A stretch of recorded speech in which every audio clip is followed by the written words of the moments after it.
Ben's point, the one piece that we've been waiting for is the meeting with Defense Counsel. With that having happened, I think we are on the cusp of.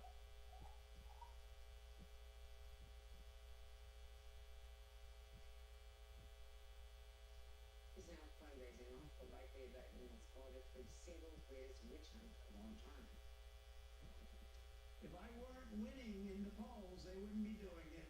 If I weren't running, they did.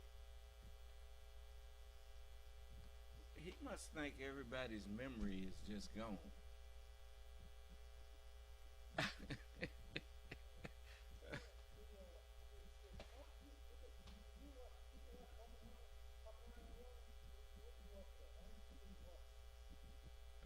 Yeah, I watched it on the. But it wasn't a movie; it was the documentary on him. Yeah,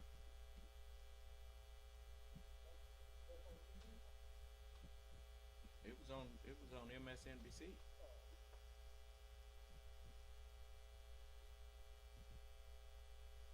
Definitely wouldn't be doing.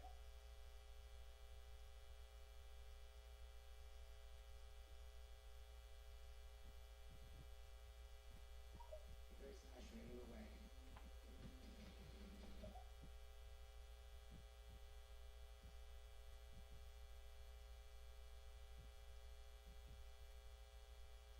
Mainly to public safety, and they think that it could lead to more drownings along that 1,000-foot area in the Rio Grande around Eagle Pass, Texas. Okay. Julie Ainsley, thank you so very much. That wraps up the hour for me. I'm Jose Diaz Balart. You can always reach me on Twitter and Instagram at JD Balart. You can watch highlights from today's show online at JD Balart MSNBC. Thank you for the privilege of your time. Andrew Mitchell picks up with more news right now. And right now on Andrea Mitchell Reports Indictment Watch. Could today be the day that Special Counsel Jack Smith brings charges against Donald Trump on accusations he tried to steal the election? The grand jury meeting behind closed.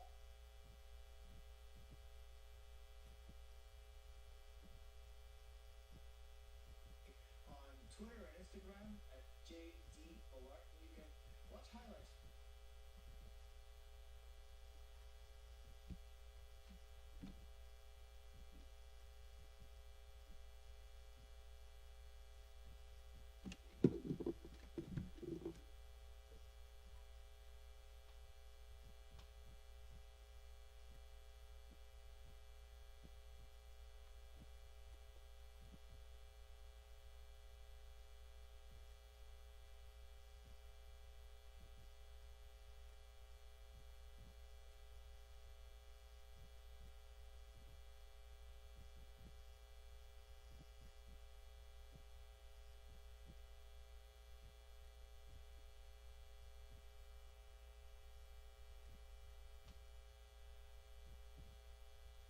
Okay, you can start.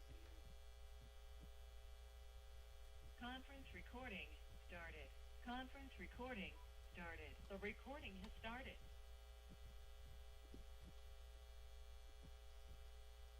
Just.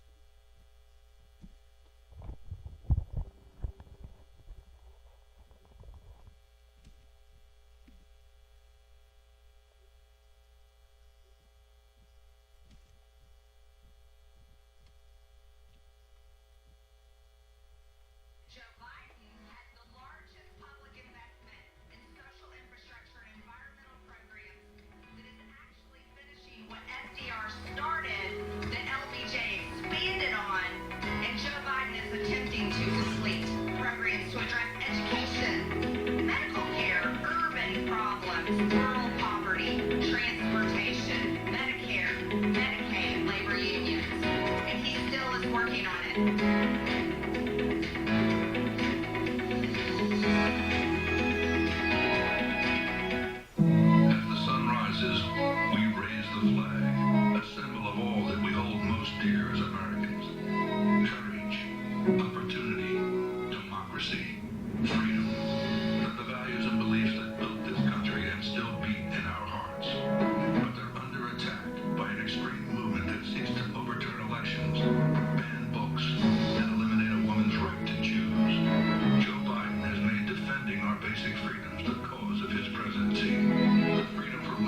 if you can't admire Joe Biden as a person, then it's probably you got a problem. You need to do some self-evaluation, because what's not to like? And here's what I can tell you: that life can change just like that. Don't take it for granted. Don't take relationships for granted. I called him after Bo died, and he basically said, "Well, Bo was my soul." Told for a long time. He came to my ceremony and said some of the most incredibly heartfelt things that anybody could ever say to me. And he's the nicest person I think I've ever met in politics. Is that right? He is as good a man as God ever created. And we don't agree on much. But I think he's been dealt a really gut blow.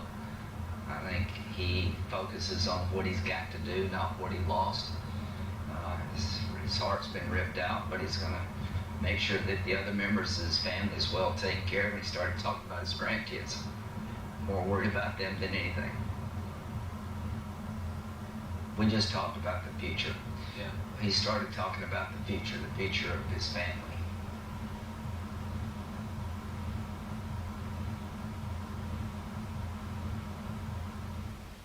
Pick up your copy of the Son of Man Speaks magazine today.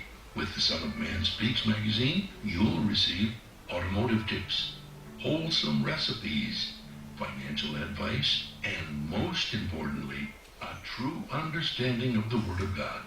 Get your copy of the Son of Man Speaks from these select locations: Sisters Braid 2, 18070 Mount Elliott, the Shell gas station, 13110 West 7 Mile Road.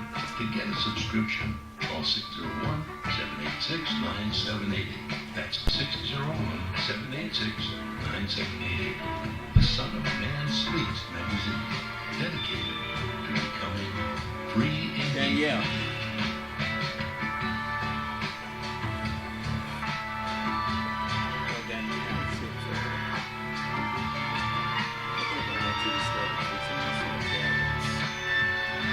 Attention, brothers and sisters, viewers and listeners, now available. Your Son of Man Speaks magazine digital subscription. Your digital subscription to the Son of Man Speaks magazine will also include our monthly e-newsletter, both delivered to your inbox. If you have any questions regarding the digital magazine subscription or digital newsletter, you may send an email to ShabazPrinting@thenewnationofislam.com. That's ShabazPrinting@thenewnationofislam.com. Or call 1-601-786-9788. That's 1-601-786-9788. You can also subscribe online. Visit www.thenewnationofislam.com and click on the magazine tab to register for your online subscription. We would like to invite you to help support the efforts of the Unity and Rebuilding Fund. Visit the website at www.unityandrebuildingfund.com. That's www.unityandrebuildingfund.com. We often hear how we need to work together to rebuild the city, and we're actually doing it. You can make online donations and click on links to track the progress of the Unity and Rebuilding Fund. And for more information, 313-868-0000, the local number. Again, 313-868-0000. Support the Unity and Rebuilding Fund. To make your online tithes, offerings, donations, gifts to the Son of Man through Cash App, make your payment to $New Nation of Islam. That's $New Nation of Islam. Or call 601-786-7056. 601-786-7056. Murray, final pocket. 7 seconds. 6 seconds. Murray, he's downfield. Oh, man, the power's out again. You have reached Quality Construction and Engineering, your #1 emergency generator source. Power outages can be unpredictable, inconvenient, and disruptive to your life. With a backup generator, your life goes on uninterrupted with power when you need it. Not to mention the peace of mind of having your property suited to weather the storm. Whoever would have thought in Houston, Texas, that we would have an ice storm? It did happen, and that Sunday night when it came in, I got up and looked out the front door. Everything was pitch black. It was horrible. Something out of a novel or science book that you had never seen before. Once the lights went out, my generator popped on. It ran 55 hours. Don't even have lights. Get your backup generator installed with Quality Construction. We install both residential and commercial generators, so you're always covered. Schedule your consultation with us by calling 1-855-876-9370. That's 1-855-876-9370. Or visit us online at www.powerqec.com. That's www.powerqec.com. Financing is available with low monthly payments and 0% interest for 18 months. That was the best investment that we could have ever made. That's my backup, the generator. Generators with Quality Construction, built tough enough to weather the storm. I just used your other one though today because it was, look, it did 2 drips, and I was like, oh, I can use my umbrella. My homegirl was talking about it. I'm like, don't talk about it. With our umbrellas, our customers are turning a drab day into a fab day. After all, representation matters. In other words, rain or shine, we've got you covered. Introducing Designs by Deej, your one-stop gift shop for all things handmade and unique. Our products range from our most popular umbrellas, blanket and pillow sets, handmade coasters, and other statement pieces that showcase the beauty of our melanin and natural hair in a beautiful and empowering way. You can find our brand at the sister shop locations in New Jersey and Atlanta, Georgia, or you can visit our website, www.designsbydeej.com. Again, that's www.designsbydeej.com.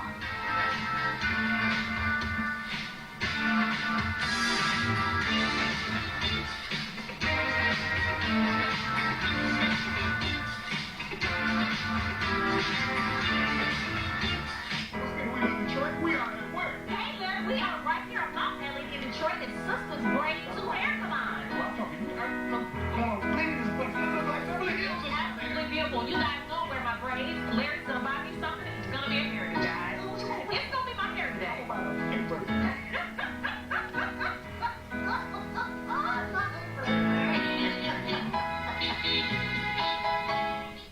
Welcome, welcome, welcome to this week's edition of We Love Detroit. I'm on Detroit's east side at Sisters Braid 2, a beautiful hair salon. I am here with the CEO, Miss Crystal. How are you today, Miss Crystal? I'm good. Thank you. I am so excited to be here. Everybody know I love my hair and I love my braids. Typically, you guys know, but you have to tell us, how did Sisters Braid 2 get started?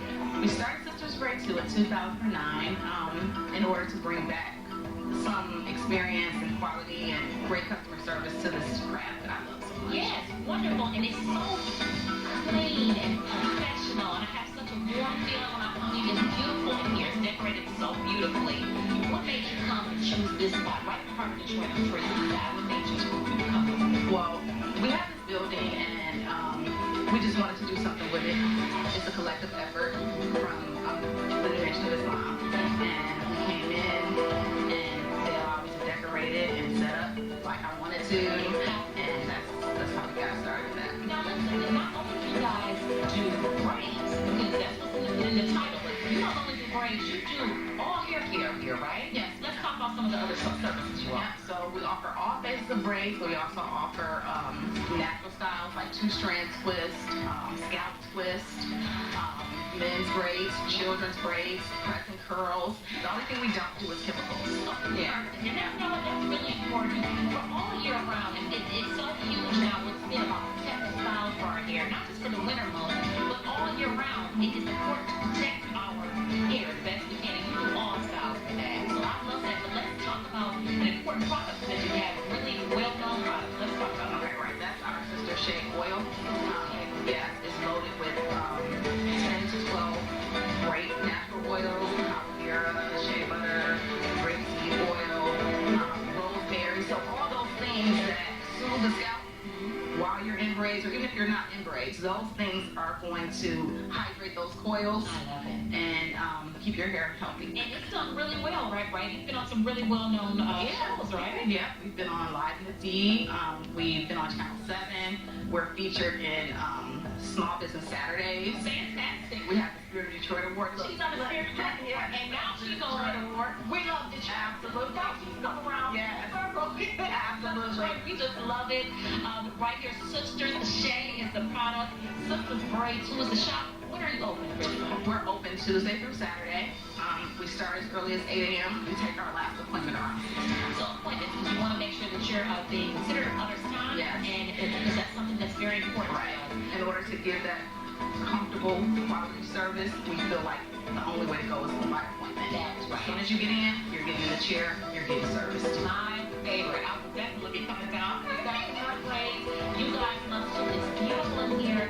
Over a decade of experience, wonderful customer service. And I have to say, you're right from Detroit East Side on Elliott. Sisters Braids too. Yeah. You have to come down. They got to come down and see us, right, Chris? Yes, absolutely. Because we love Detroit. Yes. We love Detroit. Yes. We love Detroit. One more time. We love Detroit. Hey, another show, gentlemen. Larry, what is that so nice? What's the fascinating? You know, it's amazing what people can do when they put their mind to. Absolutely, especially in the beauty industry. You guys have to make sure you come on down to Sisters Braids too. This is June. Yeah. Oh, neighbor. Larry didn't find me a style today, but at least I got an appointment for next week. What's up?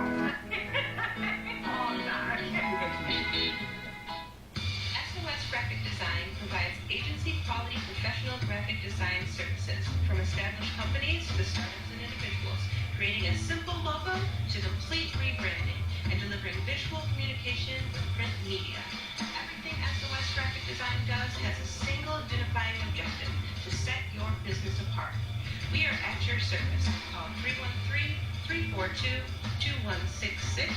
That's 313-342-2166, or online at www.sosgraphicdesigns.com. The views and opinions expressed on the following show are not necessarily the views and opinions of WHPS, its affiliates, management, or sponsors.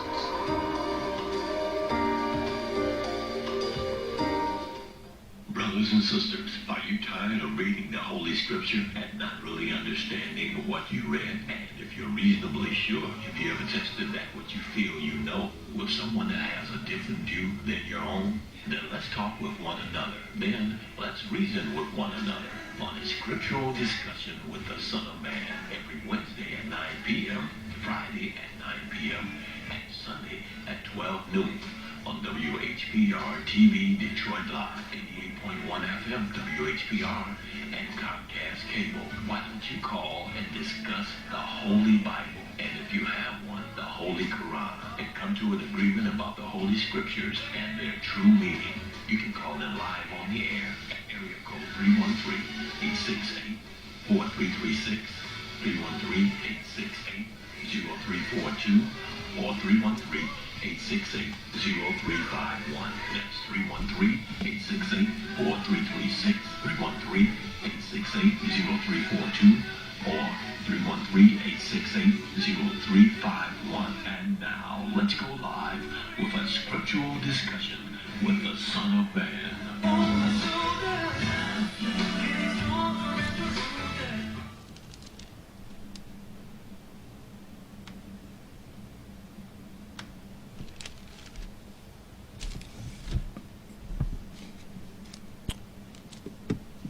In the name of Allah, the Beneficent, the Most merciful, the truthful, and the most just. I greet all of you once again who are hungry and thirsty for the true understanding of the Word of God and hungry for the truth in general. I greet you all with the greeting words of peace. May Allah's salam alaikum. You know, I'm so thankful to Allah that He put it in my mind to have class every day. Because I've learned more since we've been doing this than, you know, it just floods, it floods my mind. And I'm so thankful that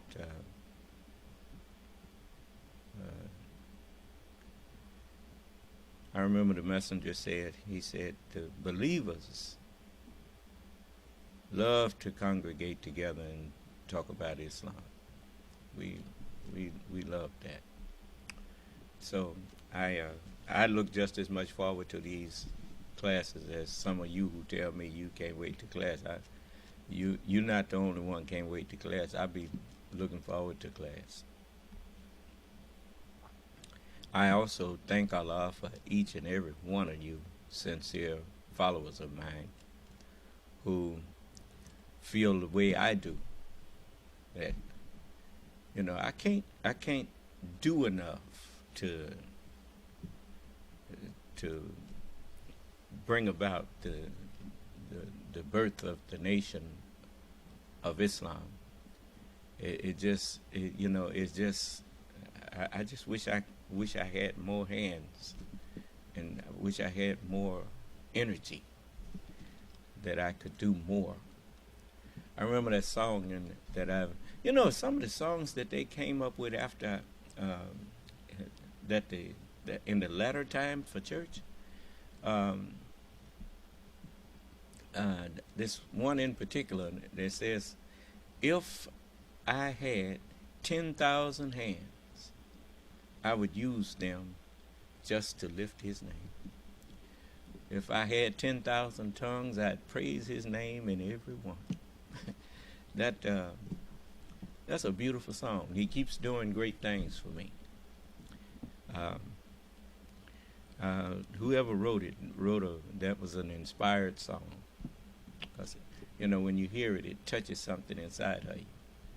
You know, you can tell when Allah is at. It's just like the Star Spangled Banner. You know, when I hear it, it still touches something inside of me. Anything that was inspired by God, you can't help but feel something from it. Do you understand? So and you know, America the Beautiful, that kind of thing. Those songs, I listen to the words of them, and you know, even if people don't live up to what the song says, that does not detract from the beauty of the song. Do you understand? So but anyway, I want to give those who have questions or disagreements with something that I have said.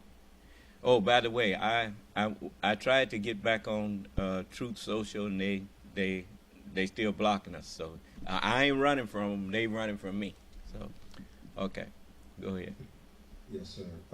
First one is Christopher Townsend, and he says, "Can you believe people are still listening to this and attempting to teach this? Absolutely menticide, charlatanism, indeed." Listening to what and trying to? You say people are trying to teach this. What people are you talking about? I don't understand that. What is he trying to say? Because people ain't. I know he's not talking about me, because ain't nobody teaching this but me. So I don't understand what he's. What video was that on? This is on the meeting from July 24th. I don't, Christopher, you have to come in here and, was it Christopher Townsend, you said? Yeah, well, Christopher, you can come in and say whatever it is you think you want to say, and we can discuss it if you like. Otherwise, because even if you was trying to say something disparaging about what you heard from me, I don't see the purpose of that when I've invited you to come in and show me if it's wrong, if it's something that I'm teaching that's wrong. If you show it to me, I can stop teaching it. If it's wrong, I'm not a person who knowingly stands up and lie to people. So if I'm teaching something that is erroneous, I don't know it. And somebody who disagrees with it have to come and show me. Do you understand? It's just like when you was in class I assume you went to school, you there typing, somebody had to teach you how to type. So you know how to read and write now, and you know that in school, when you gave an answer, if it was wrong, the teacher had to tell you what was wrong with it and show you what the right answer was. Do you understand? So that's how we learn. Every time you see a car come off of assembly line and go into mass production, for the most part, that car has been tested and retested and for its stability and for its durability by the manufacturer. And even after they done did all their tests on it, sometimes they miss something. Do you understand? And they'll have a recall. Do you understand? But somebody have to tell them something is messing up in it. Do you understand? That's what I'm telling you. So if I'm teaching something that you find to be a lie, I don't know it's a lie. So you need to come show me. Do you understand? There you go. See? Look, I'm going to tell you something. The reason you have so many gullible people in this world is because they choose ignorance over enlightenment. Whenever you forbid people who disagree with you to have a conversation with you, you are denying your own self enlightenment. Do you understand? Scientists are just as happy when they find out that a theory that they had is false as they are when they find out that it's true. You know why? Because science is the search for truth.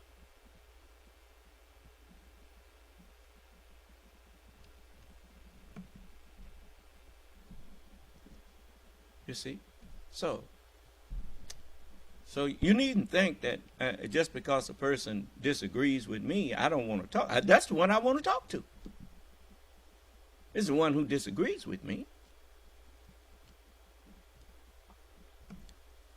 So whenever people try to lie on me and say, he wouldn't let me talk, he wouldn't talk to me, or whatever, you know that the only time I won't let people talk is when they come in here trying to tell us things that they can't prove. And I'll stop them in a minute and say, wait a minute, where's your proof of this? Where are you getting this from? You see? So you can't just come in here and lie to us, and we sit there and just like a bunch of gullible children and just suck up your lies. We're not going to do that. I'm not going to allow it. As long as you speak in facts, you can come in here and talk all you want. As long as you sharing facts.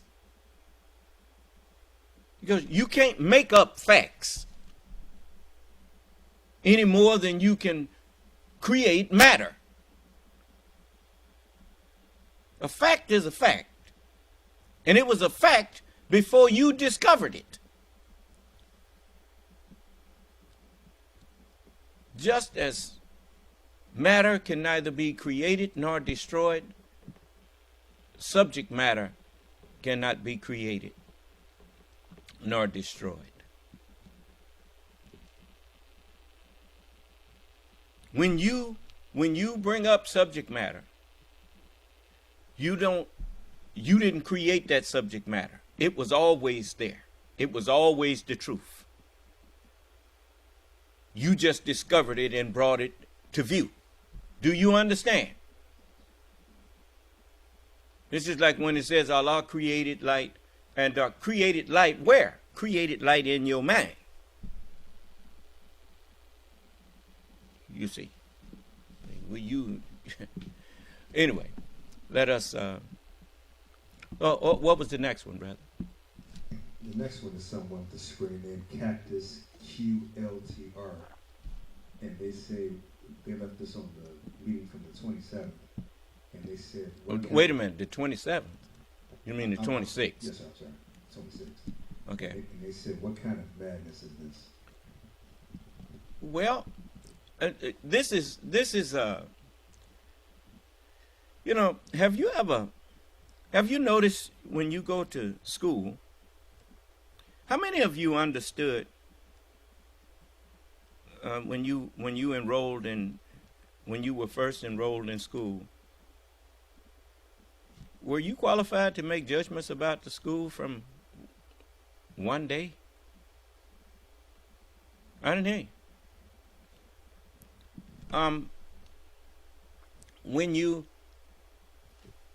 When you go to a college, do you go to a college and make an assessment? Do they issue you a degree after you attend their one class? Does that make you qualified or fit to make judgments? Especially if you never asked any questions to the one who was teaching.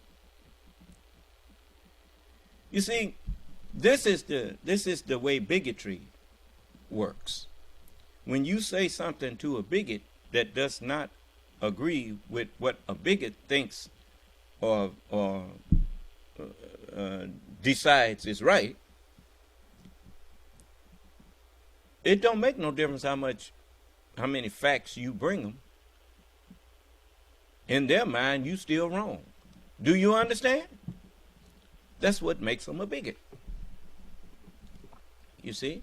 And bigotry is another way of saying delusional. Do you understand? You hear them talk about in their own personal universe. People that live in an alternate universe. You see, and that is the kind of person that comes in and leaves statements like that. You see, all of those statements are unqualified and uncalled for. Because in my class, and when I'm on the air, you can come in and question me about what I teach and demand proof. And so what is your point? That if you didn't ask any questions and didn't come and talk to me, on what do you base making a judgment about me? You see?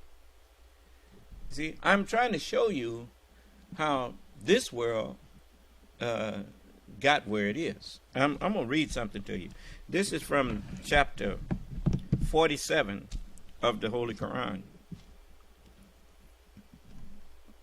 And because it applies to what these two people that left that on there says. Opponents will perish in war. That's why they don't come in here. Because if they come in here and have a back and forth conversation with me, their arguments perish. You understand?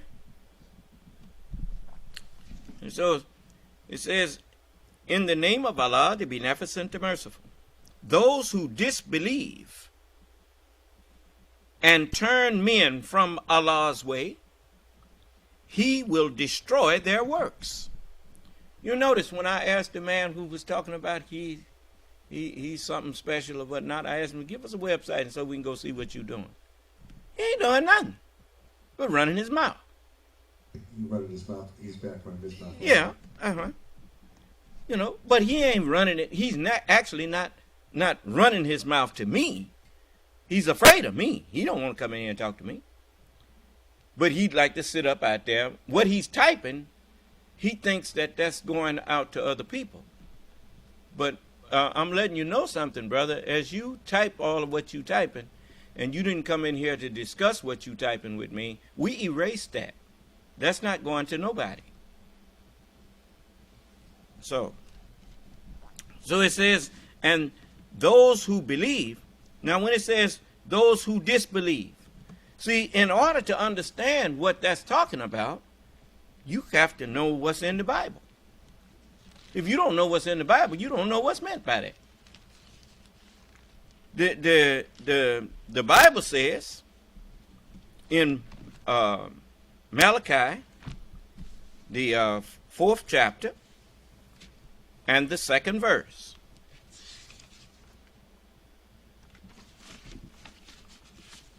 It says, but unto you that fear my name shall the Son of righteousness arise with healing in the wings of his mind. And you shall go forth and grow up as calves of the stall. Now, the reason that, you notice, the White House has wings in it.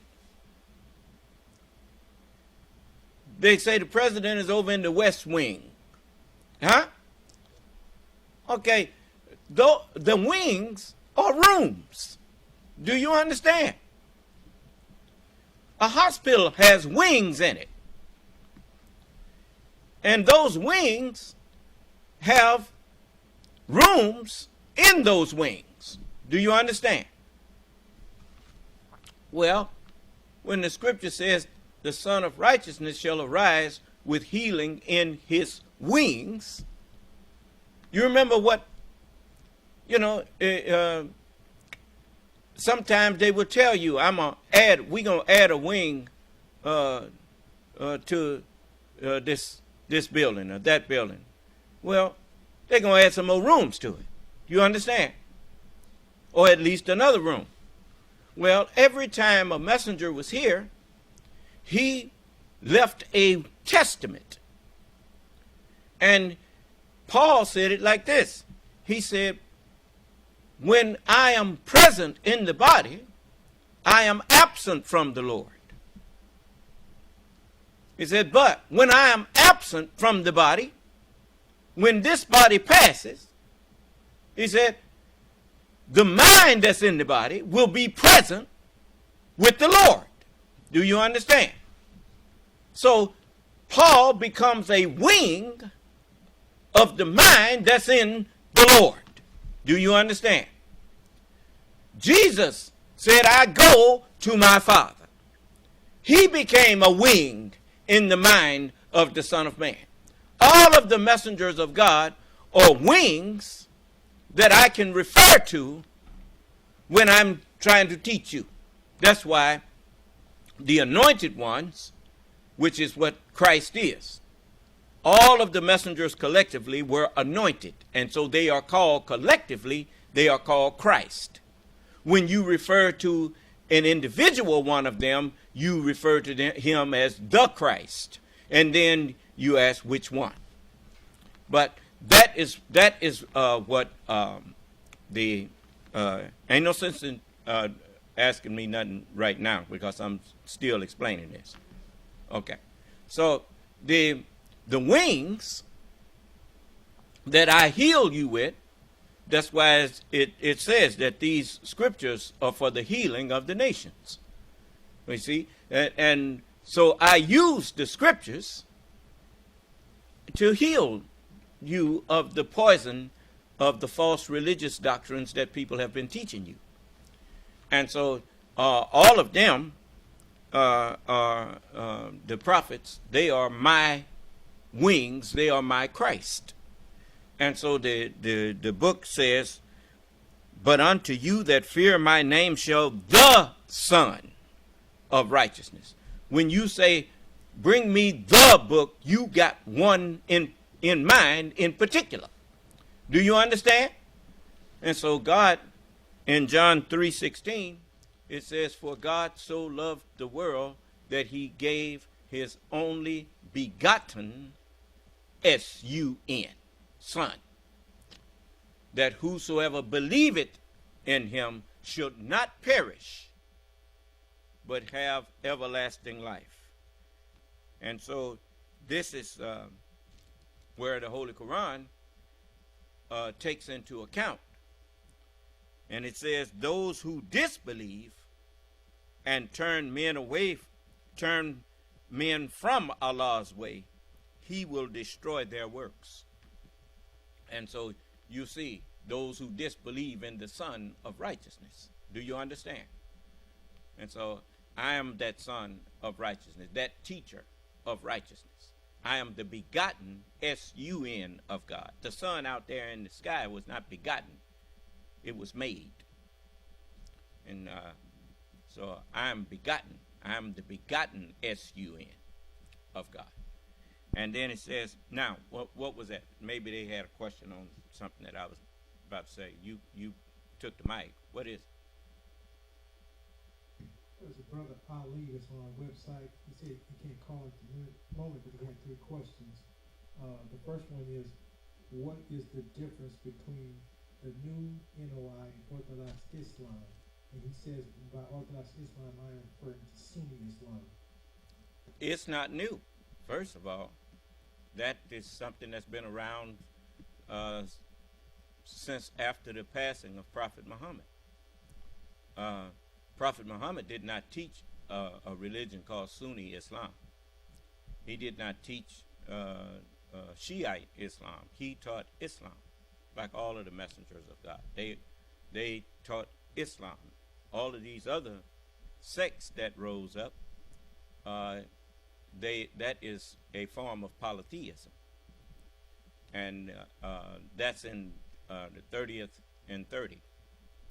It says, so set thy face for religion, being upright, the nature made by Allah in which he has created men, has taught men. The men that he taught is the prophets, the messengers. And he says, turning to him. Men, he taught men who were turning to him. As Abraham said, surely I have turned myself to thee, O Allah. And so all of the messengers of God, Abraham was the father of the faithful. And that is the title Allah gave him. And it says there is no altering Allah's creation, and that is the right religion, but most people understand not. They know not. And whenever you add a type to the word Islam, you have altered Allah's creation. There's no type of Islam. It is Islam, period. You see. And the difference is the difference between day and night, between enlightened and ignorant. enlightenment and ignorance. Prophet Muhammad told them that approximately 90 years after him, 3 generations, a generation is considered to be 30 years. 3 generations after him will no longer be of him. And you see that. You know, by the way they talk about Islam. For you can't find what they call in Islam, you can't find that name in the Holy Quran. So you know Muhammad did not author a religion called Shiite Islam or Sunni Islam or any kind of other Islam. It was just Islam, period. And the understanding of Islam was yet to come, because that's one of the reasons why Prophet Muhammad gave you a flag with a crescent that is in the moon in its last quarter, where it is waning, it is fading out, and that was a sign to you that which you thought you had of Islam, that was just temporary. As the maker of the jinn said to him, "Go and subdue the earth and have dominion over the earth and every creeping thing that creepeth upon the earth." They have exercised that, but he told them how long they could do it. He said, 6 days shall you labor and do all your work, but the Sabbath day shall be a holy day, and in it your work must stop. And so all of these religions that you see now, I'm here to put a stop to them. Allah has sent me with the guidance. I am the Spirit of truth. As Jesus told you, he said, when he, the Spirit of truth, is come, he will guide you into all truth. So I am that Spirit of truth. Allah has sent me with the guidance and the religion of truth, that I may make it overcome the religions, all of them, though the polytheists may be averse. Now, what was his next question? I might address this. He said, also, what is your opinion of Imam W.D. Muhammad integrating the Nation of Islam and reverting the... In the first place, Imam W.D. Muhammad did not integrate the religion of Islam. The religion of Islam has always been for all people. It didn't just start being for all people. The messenger taught us that.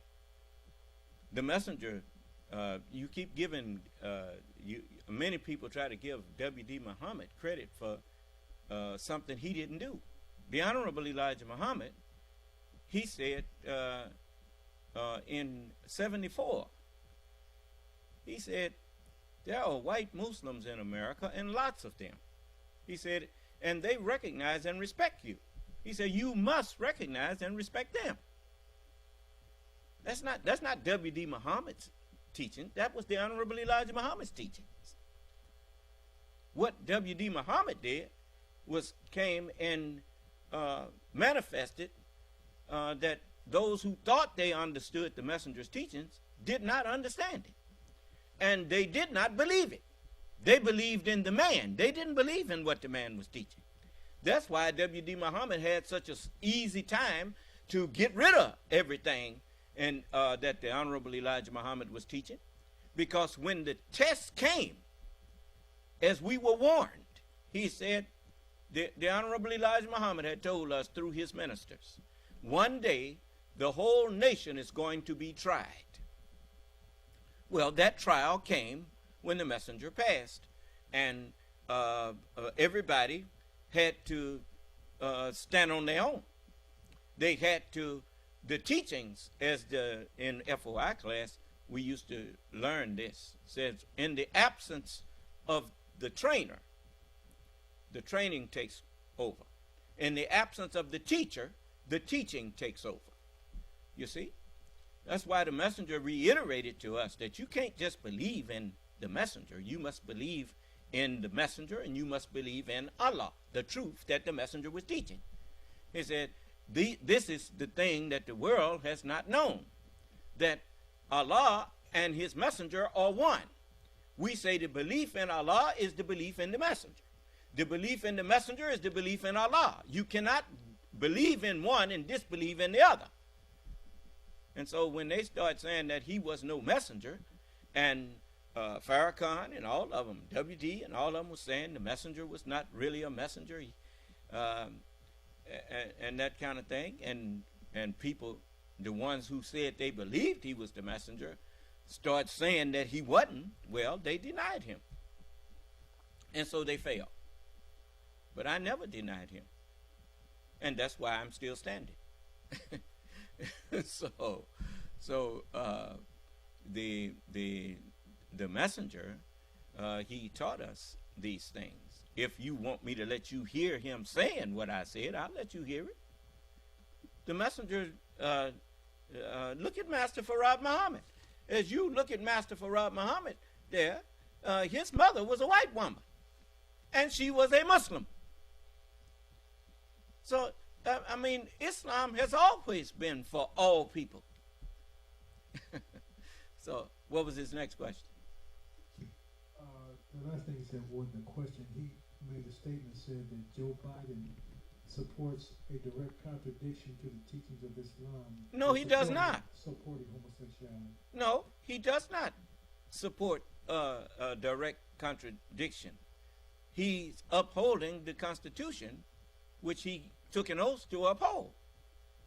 Congress shall make no laws respecting the establishment of religion, nor prohibiting the free exercise thereof.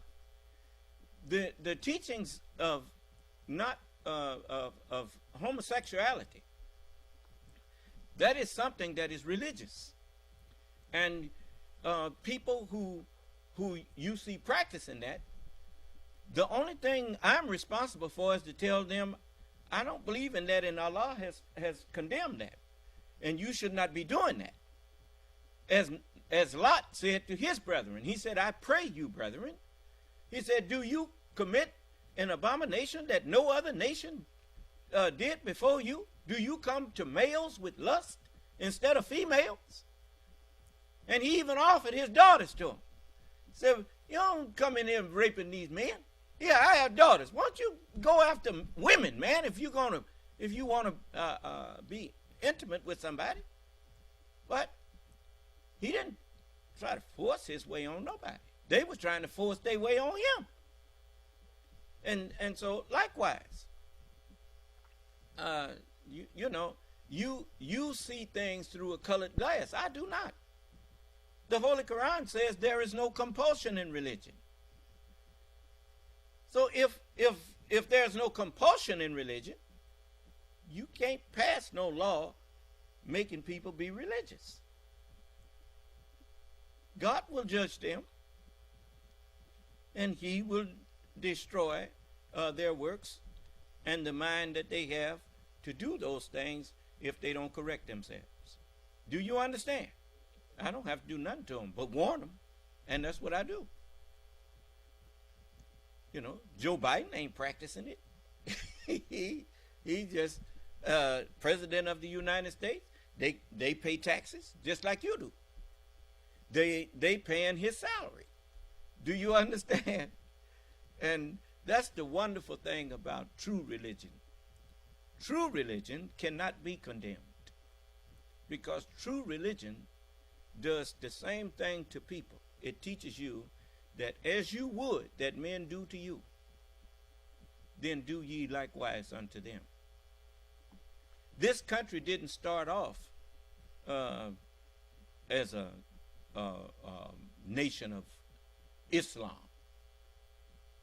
It started off with as a government of, for, and by the people, not of, for, and by God. Do you understand? The new nation of Islam is a nation that's starting off of God, for God, and by God. That means that you cannot come into the new nation of Islam and practice that. because this is a nation of entire submission to the will of God. Do you understand? We are making a holy nation.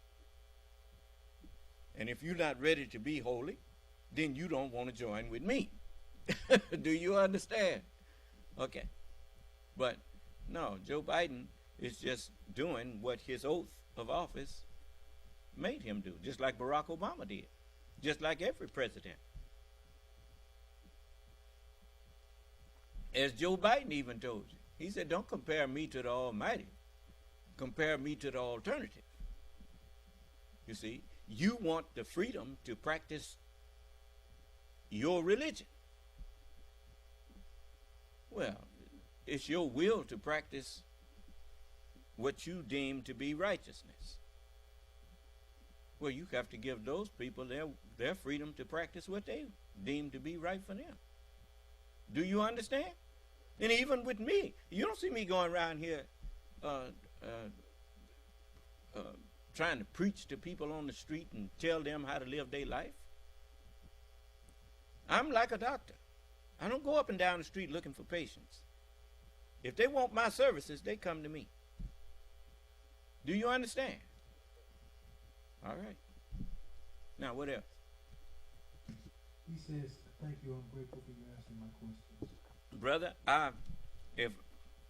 I'm thankful for the manhood that you showed by asking me the question instead of running off like some of these other people talking about I'm crazy or whatever. You know. So, you know, that's a manly thing you did. If you want to know what somebody got on their mind, ask them. You see? Was there someone else? No, sir. All right. Now, it's just like I talk about white people. I reiterate that we made the white man, and we made him the devil. We didn't put righteousness in him. We put the knowledge of the universe and its material and how to deal with it and how to have dominion over it. That's what we gave him. And that's what he's been exercising. You see, do you understand? And so that was a curse that we put on him. He realized that now. Why you think you got so many unhappy rich people?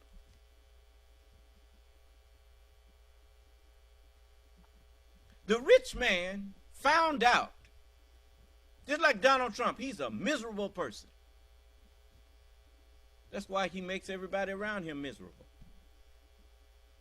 You see, many people, they live in the illusion that if I just had this money, I could get everything. Let me show you how gaining things that you thought would make you happy, you found out that was a pipe dream. How many times when, I know I said it, when I wanted to go and do something and my parents wouldn't let me, I'll be glad when I get grown so I can get out of here. And got out there on my own, and it wasn't nothing like I thought it was going to be. Nothing. It's just like people who think they'll be at peace when they got more what they call freedom. The more freedom you got, the more problems you got. I'm just telling you. You know, it's just like you get out in space. Now, you can't fall, but you better have enough oxygen with you, because you can't breathe out there either. And you better have some flapping like this, ain't gonna make you go nowhere, because ain't nothing to push off of that will help you fly a different place. You got to take your own means of transport out there. And so it's a whole lot of things that you have to take into account when you start talking about your freedom. Because freedom always has a price. It always has a price.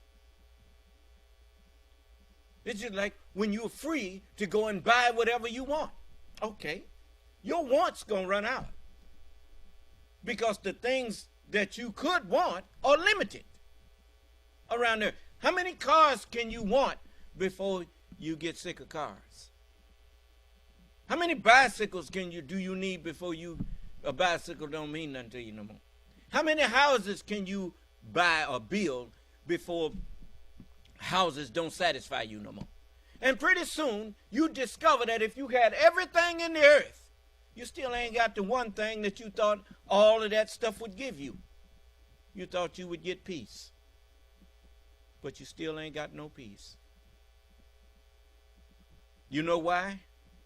Because the Creator did not make you independent of Him. Allah is the author of peace. And as long as you reject Allah and reject the true riches is not things that you can see. The true riches is wisdom, understanding. Because once you have understanding,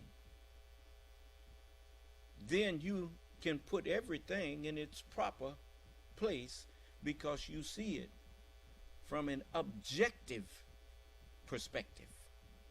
You're outside of it and you look at it and then you give it its proper value instead of being surrounded by it and thinking that that's the most valuable thing that you got. You see, I mean, you know, certainly I want a nice house. I like a nice car and all that stuff. That stuff don't mean nothing to me, though. I can wait. If I don't never get it, I'm still at peace.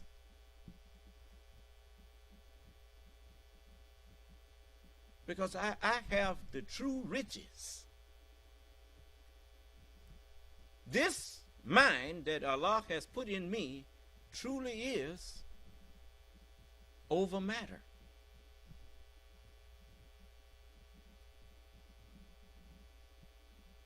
You see, it's over all matters. He that's from above is what?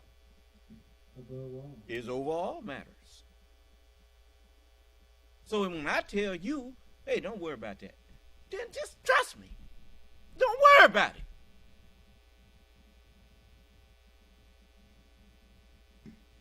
it. Yeah. Excuse me, sir. Brother Avi asked another question. Mm-hmm. He says, do you believe a white man can be saved and go to paradise?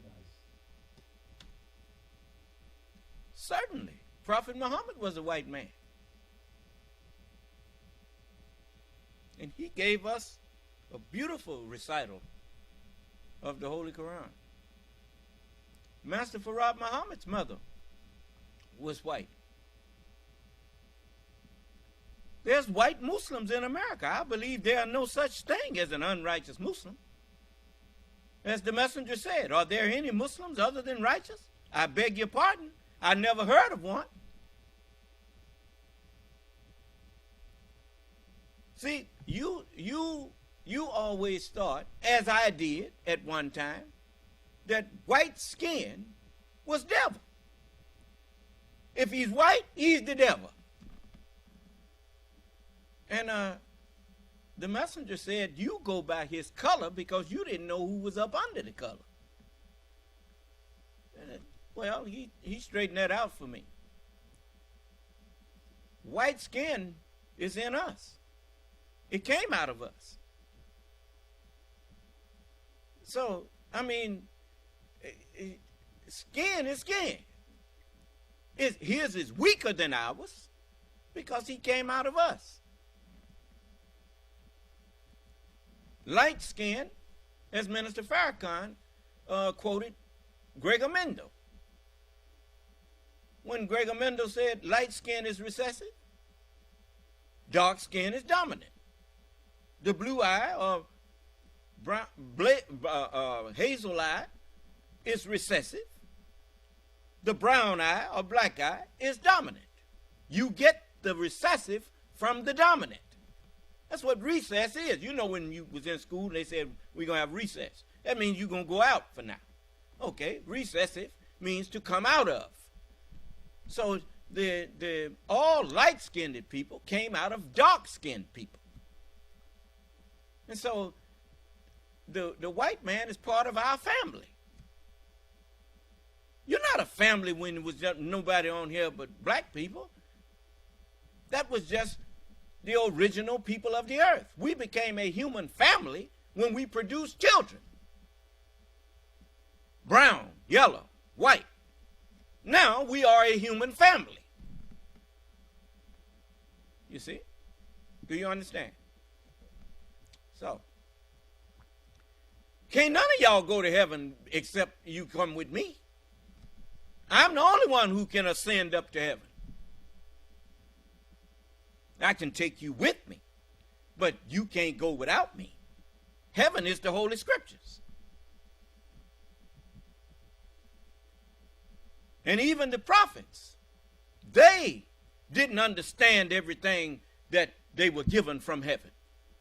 Prophet Muhammad, was the Holy Quran was revealed to him over a period of approximately 23 years.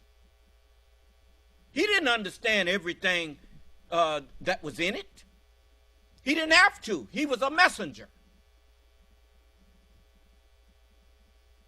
As he said, and it's in the book, Allah said to him, if we show you part of what we prophesied to them or promised them, or cause you to misunderstand, cause you to die, your duty is the delivery of the message. And upon us rests the collecting of it and the explaining of it. You see? So, all of the messengers of God spoke the wisdom of God, the instructions of God, but they spoke it in a mystery. We revealed it on the night of majesty. That's what the Holy Scriptures, the Holy Scriptures didn't come in the Sabbath day. They came before the Sabbath day to prophesy of the coming of the Sabbath day. And so, naturally, people misunderstood them because it was a mystery. And that's how you got all these false religions out here. Because people have been trying to understand the Scriptures and build them a tower up to heaven. And the Scripture called it the Tower of Babel. The only one who stands up and talks about the Scriptures and makes sense is me. Everybody else, they just babbling. They don't know what you're talking about. So this is the day of judgment. It's called the day of judgment because it was revealed on the night of majesty. But what was revealed was in darkness. The light shined in darkness. That's what print is. It is darkness. The light shined in print, but the print comprehended it not, and the darkness comprehended it not. It says, so Allah said, I'm going to, since there's none righteous, no, not one. That's why all of the prophets and all of them, none of them claimed to be righteous. Allah attributed righteousness to them because of their obedience. Do you understand? And so he said, there is none righteous. No, not one. So he said, I'm going to create one. I'm going to create a mortal of sounding clay, of black mud, fashioned into the shape of a slave. That's what 400 years of slavery produced. It produced a people that were natural servants.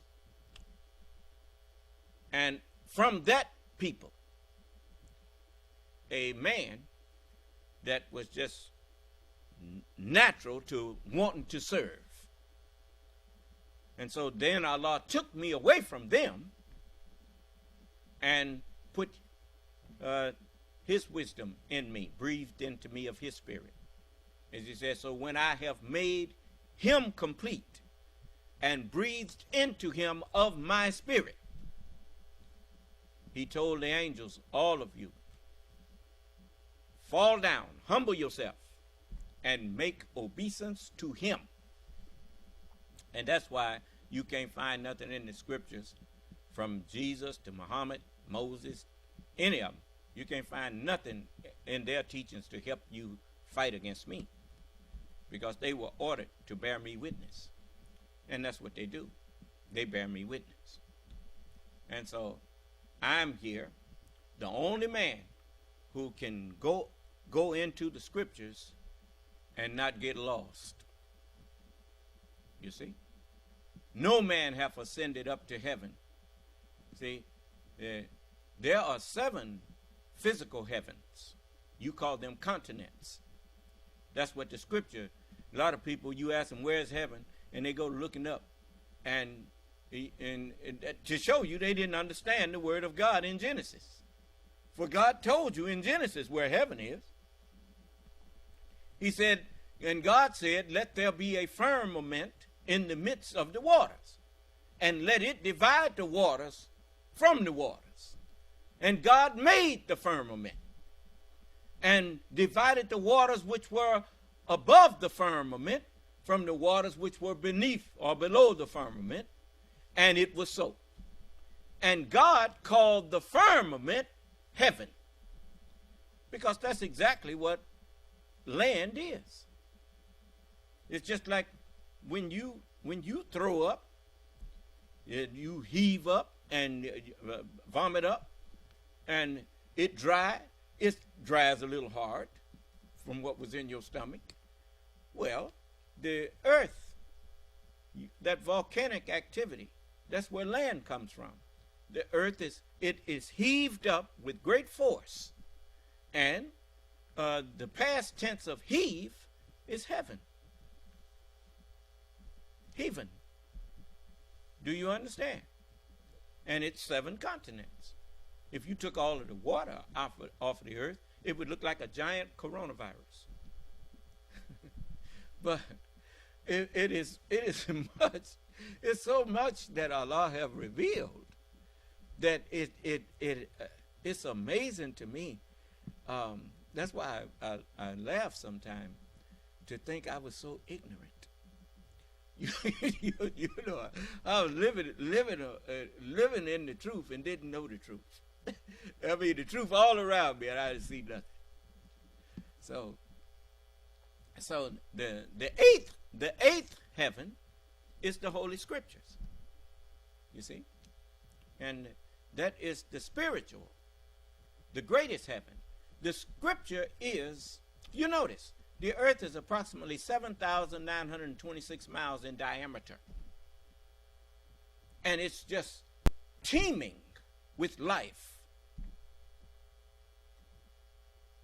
And the atmosphere around the earth is just a little over 6 miles. Strip that away, and all this life on the earth disappears.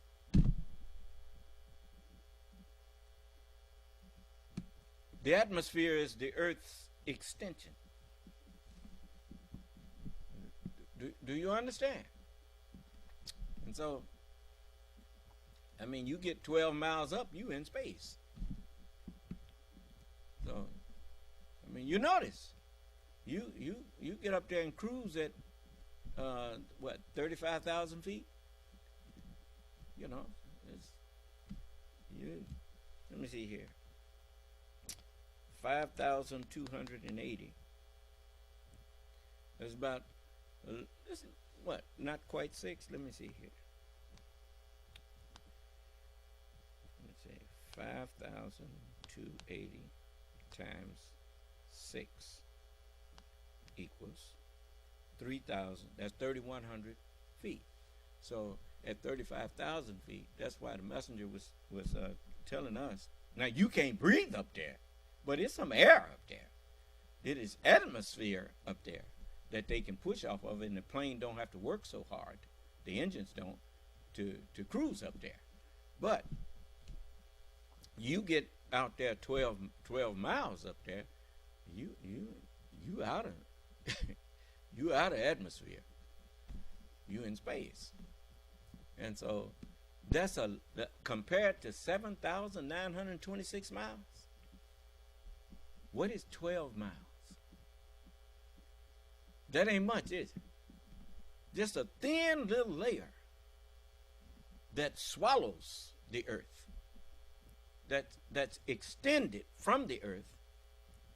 And that's the envelope of life for the earth. You see? But that envelope connects you to the whole universe.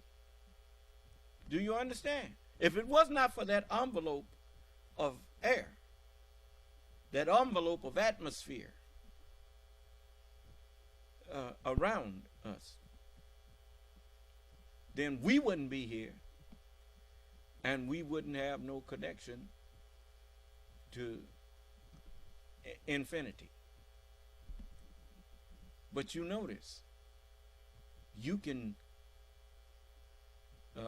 springboard yourself off of this one with that atmosphere there. You can springboard yourself out into infinity. Likewise, the Word of God connects us. That earthly knowledge that we've gained, it makes us cleave to our low desires. And we never think outside of stuff until we learn the real truth that makes our minds complete. And then we are able to put this physical creation in its proper perspective and realize that it's more to us than just growing old, living and dying, making up, going around here competing for wealth and possessions, when it's a whole universe out there that the universe is so vast that each human being on the planet, if all you want is possessions, you could own your own solar system by yourself. Billions of us here, and it's billions of systems out there that we could just give each one his own solar system and say, now go to it. Do what you want to do with it. But you think so small. You know, we know the universe is infinite.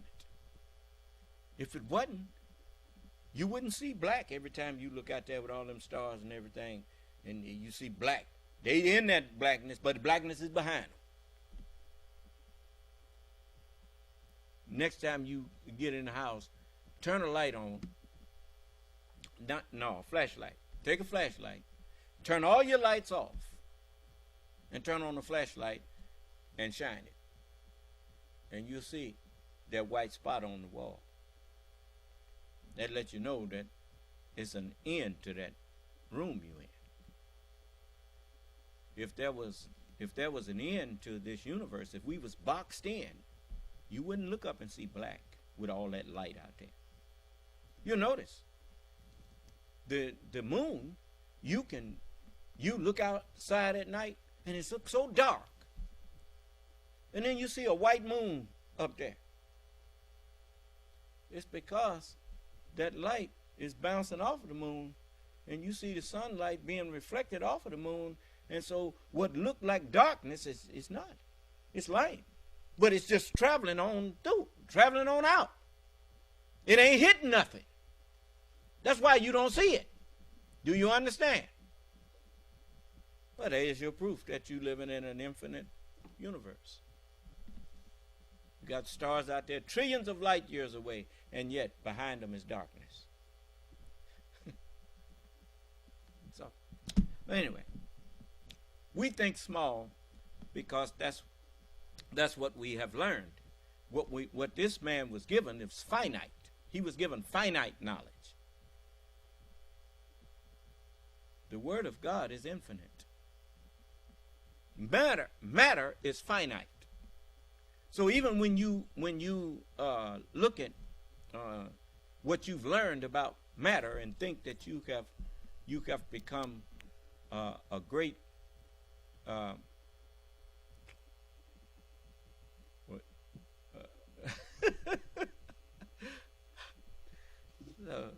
just a moment.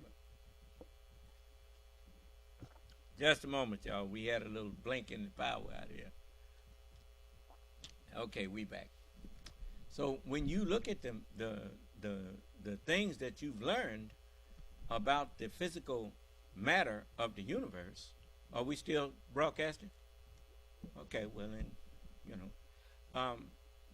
you remember I told you to get some more of them backup batteries so that we need to have some stronger backup batteries. But when you look at all that you have learned about the material, the matter that is that you have discovered of the universe, that is finite. But the things that we can do with the matter is infinite. You haven't even scratched the surface. But your finite mind keeps you locked or chained to earth. You can't see, you can't think beyond, you think still in 3 dimensions. Just like I had to straighten you out on the matter. You said matter. You taught us that matter has 3 forms: solids, liquids, and gases. You forgot energy is matter. At least you never really thought about it because your mind don't function on that level. You see, it's more to it than that. But anyway, I didn't mean to get off into all of that. What was it? Brother Ali said that hopefully continue again, inshallah. He said, tell him once again, I said, thank you, Son of Man, peace and blessings be upon you. You're welcome. And peace be upon you and your family. And the blessings of Allah. So now, I want all of you to know that. Excuse me. Yes. Brother Ted asked the question. He said, are there 7 atmospheres also? Yes, they have layers. The atmosphere. Notice, most of us, we don't look at the spelling of it, but you notice it's spelled ATOMOSPHERE.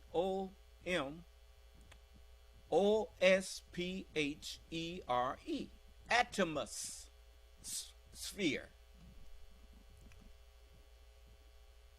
I don't. Huh? It's ATMOS. Okay. ATMO, atomos sphere. That means it's more than one type of atom there. Do you understand? It is many. And I used to could name them the ionosphere, the mesosphere. These are layers, just like the earth is layered. The earth is layered like a pearl. It has a crust, then it has a mantle, then it has different layers to it. The atmosphere is the same. And then in the different layers of it, it's that's why it's called the extension, the earth and its extension. Do you understand? So even the water at the water at the surface of the ocean is not as dense as the water at the bottom. You see? You know, that is, there are densities of it because of the weight of it and that kind of thing. And, you know, so, you know, there's much to be learned. You know, a lot of these things that I'm saying to you, it's a common sense thing. You see, when you think about it, you know the water down at the bottom of the ocean is much denser than the water up at the top because it's under greater pressure, forcing it to be denser. Do you understand? There you go. Okay, now, let's see. I want to show you something else here. Give me a minute.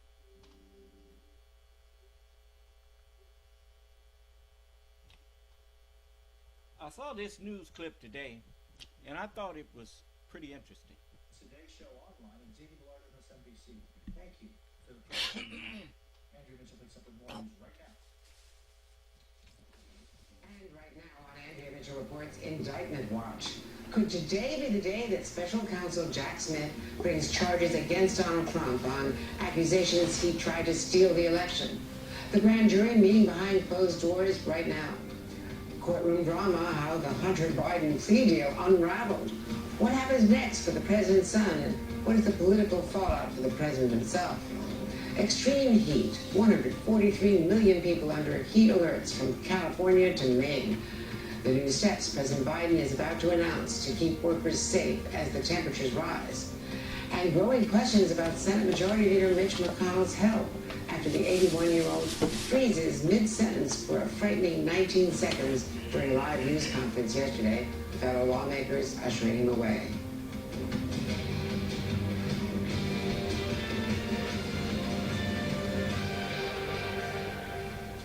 Good day, everyone. I'm Andrea Mitchell in Washington. President Biden has a scheduled event on the extreme heat coming up. We'll bring it to you live as soon as he begins. But we start today with the courthouse watch, as members of the Trump grand jury have been seen entering the courthouse here in Washington, where an indictment on charges related to January 6th and the attempt to overturn the election could be handed up at any moment today. Three sources direct knowledge telling NBC News that Trump's attorneys, Todd Blanche and John Lauro, met this morning with prosecutors in the special counsel's office and have been told to expect an indictment on Trump's reported attempts to steal the 2020 election. Sources from inside Trump's inner circle say they are prepared for the grand jury to vote today. The grand jury is meeting right now, we believe, for the first time since last Thursday when, as expected, the former president did not exercise his opportunity to appear and testify himself. And 4 days after special counsel Jack Smith sent, that was it, say 4 days after Jack Smith sent Mr. Trump a letter notifying him that he was a target of the investigation. Trump is now fundraising off the likely indictment and has called it the single greatest witch hunt of all time. If I weren't winning in the polls, they wouldn't be doing it. If I weren't running, they definitely wouldn't be doing it. This is a man who thinks everybody is stupid but him. Ain't nobody forgot that he announced he was running after they started investigating him,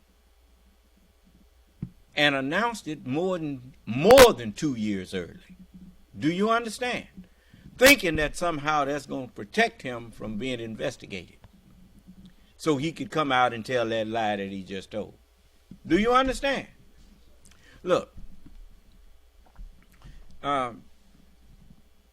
you got some people that you can stand up on top of a house and turn on the water hose and convince them that it's rain. Do you understand? I don't happen to be one of them people, though. But anyway, Planned election interference of the highest magnitude. They don't go after the people who cheated in the election. They only go after the people who report or question the cheating. Now, he talking about don't go after the people who cheated. He was the one who was cheating. We heard him on tape. Look, just find me 11,780, just one more than what we have, what Joe Biden has. Do you understand? Just find that. The people will thank you for it. Do you understand? I mean, the man is just a chronic projectionist. Everything he's guilty of is what he accuses others of. Do you understand? You know what I find amazing? It's not actually. I'm saying you should find it amazing. That's what I'm really saying. That all these people who claim fraud and all of that, they hear me on here talking about them, and none of them come in here and say a word.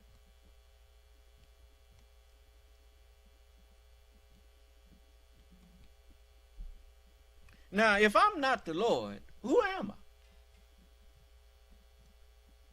I? Come on, tell me who you think I am.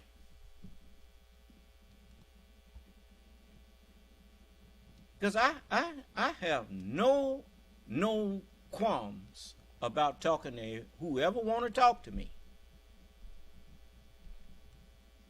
If you come in here to talk for good, you receive good.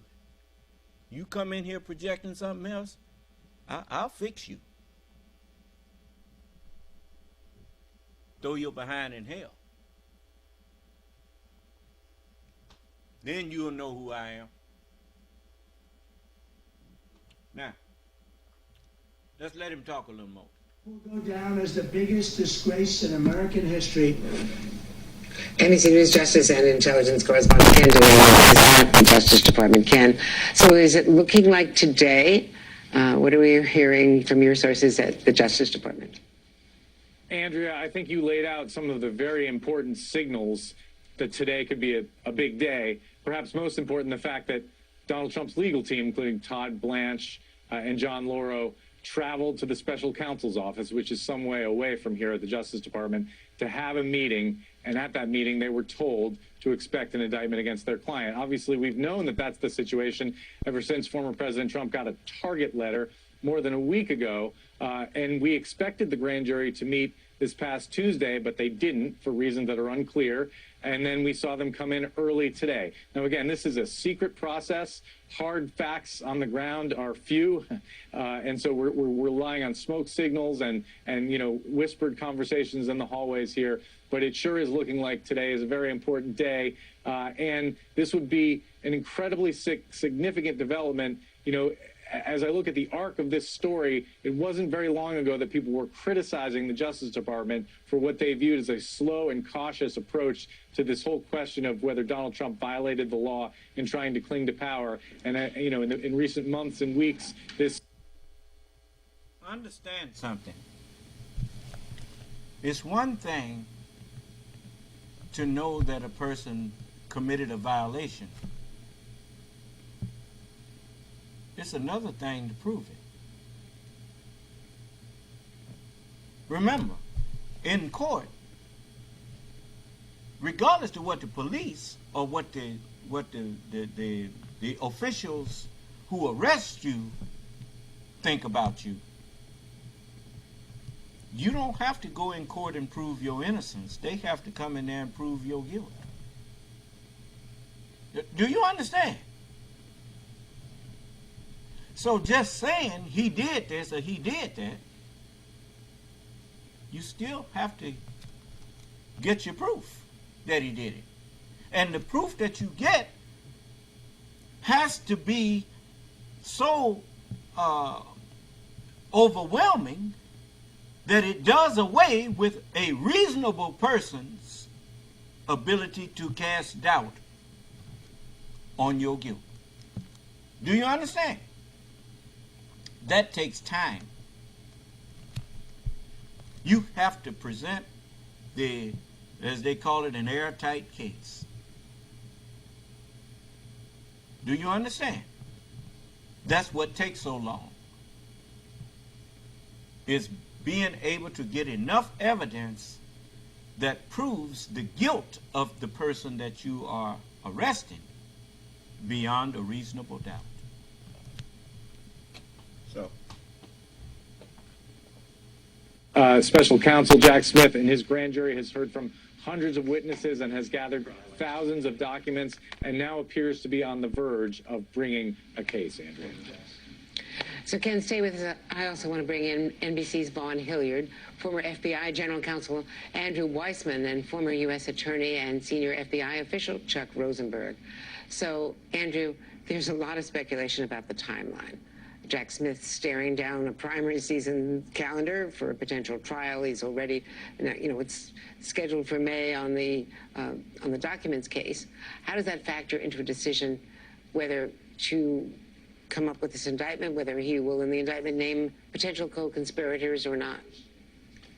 Well, I think we have some clue from Jack Smith's one and only press conference where in the documents case in Florida, he said that they would be seeking a speedy trial. And what that signaled to me is that he's very aware of the clock and that if there's going to be a trial in that case or in this case, their druthers is to try and have that before the general election so that the public has the benefit of that information one way or the other with respect to the former president. So I think that is the overarching concern on their part in terms of timing. And to Ken's point, the one piece that we've been waiting for is the meeting with the defense counsel. With that having happened, I think we are on the cusp of seeing an indictment of the former president. Whether there will be co-defendants is obviously one of the open questions. I think the other thing to keep your eye on is who is the assigned judge. It will be spun out in a wheel, and we'll know that, but that will be critical to the issue of when this case will go to trial. And Chuck Rosenberg, we saw Mark Meadows very, very briefly yesterday. He wouldn't say, whether or not he is a witness so far. He wouldn't say anything about January 6th. I was talking to Chris Christie, who, as you know, is a former prosecutor as well. And he thought from his demeanor, he can say things in the political sphere that maybe you as a lawyer don't want to say, that it was likely that he was certainly testifying. But as a witness, he could say that he was testifying. But as he explained it, if he is actually a cooperating witness, although he was under subpoena and forced to come in, so cooperating is a rather movable term there. But in any case, if he's helping in some ways, and in this, that he is perhaps reluctant to, or is been under instruction not to until he's on the stand. Yeah, I think you're right to be cautious about the word cooperator, because it suggests that someone is being cooperative. That said, it strikes me that he's very likely a witness, whether a happy one or an unhappy one. The reason, Andrea, he would be a witness is because he was proximate to the former president during some very important periods. So if you want to know what somebody is thinking or saying or doing, then you want to talk to the folks who are around that person. What was Mr. Trump told? What did he understand? What did he say in response? Who better than the former White House chief of staff to be proximate to the president when all of these conversations are taking place? So whether or not he's a happy witness or a happy cooperator, he is an important witness. And a second data point, a defense attorney, any good defense attorney would tell her client not to talk about the things you have talked with to the government. I imagine he's a witness. Yeah, because if you say something on the witness stand that you have said publicly, different things publicly, then you're getting yourself into potential trouble. Right now at the White House, gentlemen, I'm going to ask you to pause on this for a moment, because President Biden is speaking about the relentless heat that's been blackening the nation. So what he was saying, obviously, Mark Meadows ain't trying to plead the fifth or none of that, which means he's giving evidence against Trump. Of because his lawyer would have told him, don't say nothing to the Justice Department, if he was going to fight something. Do you understand? Now, I thought this was very timely, so I want you to hear President Biden. And he not going to freeze at the mic. And, he ain't going to get lightheaded and almost pass out.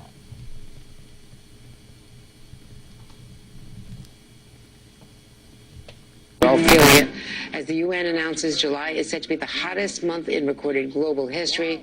Let's listen to him. Spreading a smoky haze for thousands of miles, worsening air quality. The record temperatures, and I mean record, are now affecting more than 100 million Americans. Puerto Rico reached a 125-degree heat index last month. San Antonio hit an all-time heat index high of 117 last month. Phoenix has been over 110 degrees for 27 straight days.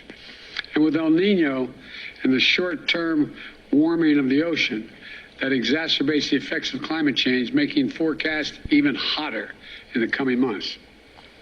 Ocean temperatures near Miami are like stepping in a hot tub. They just topped 100 degrees. 100 degrees. And they're hitting record highs around the world. And that's more like, as I said, jumping in a hot tub than jumping in an ocean to ride a wave. Most people don't realize for years heat has been, I have to admit, I didn't know it either. I thought I knew it was tough, but the number one weather-related killer is heat. The number one weather-related killer is heat. 600 people die annually from its effects, more than from floods, hurricanes, and tornadoes in America combined. And even those places that are used to extreme heat have never seen it as hot as it is now for as long as it's been. Even those who deny that we're in the midst of a climate crisis can't deny the impact of extreme heat is having on Americans. Americans, like an elderly woman in Phoenix who fell out of her wheelchair and after 5 minutes on the ground had third-degree burns. Third-degree burns. Or the firefighter who's already has lug over 45 pounds of gear through smoke and flame, which is incredibly hot. The job is even harder and more dangerous to do in record heat. For the farm workers who have to harvest crops in the dead of night to avoid the high temperatures, or farmers who risk losing everything they planted for the year, or the construction workers who literally risk their lives working all day in blazing heat, and in some places don't even have the right to take a water break. That's outrageous. That is outrageous. Anybody who says that, does that. Folks, we really want to pretend these things are normal? Experts say extreme heat is already costing America $100 billion a year and hits. I want you to hear something. Or at least something else. Just a moment.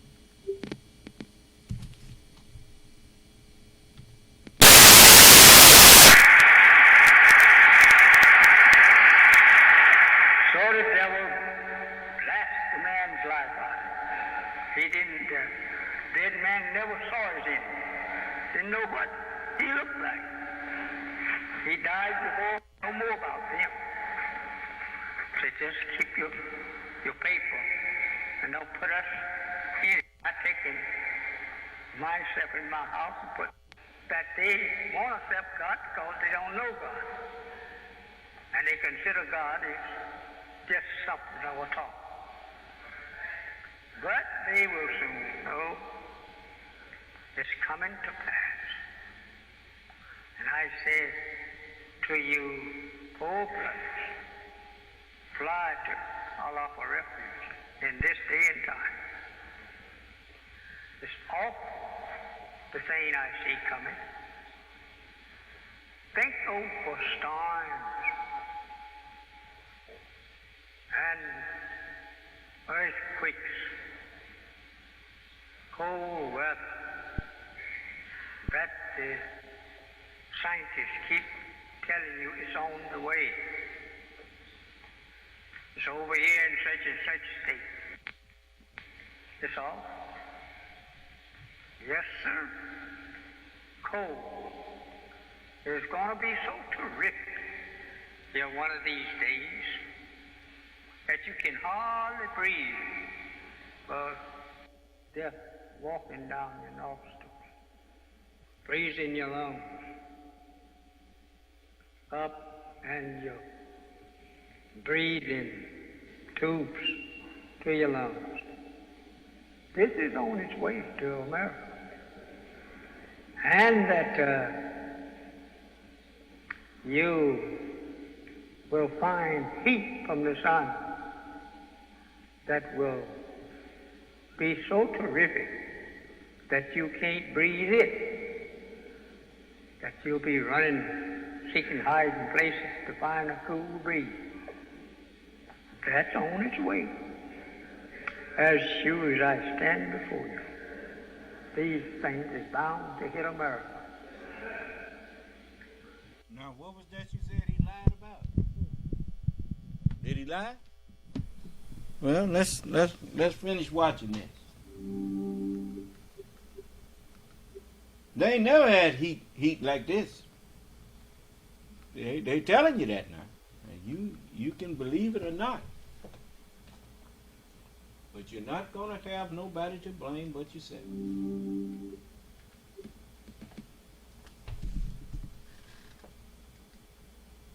Are most vulnerable the hardest. Seniors, people experiencing homelessness who have nowhere to turn, disadvantaged communities that are the least able to recover from climate disasters, and is threatening farms, fisheries, forests that so many families depend on to make a living.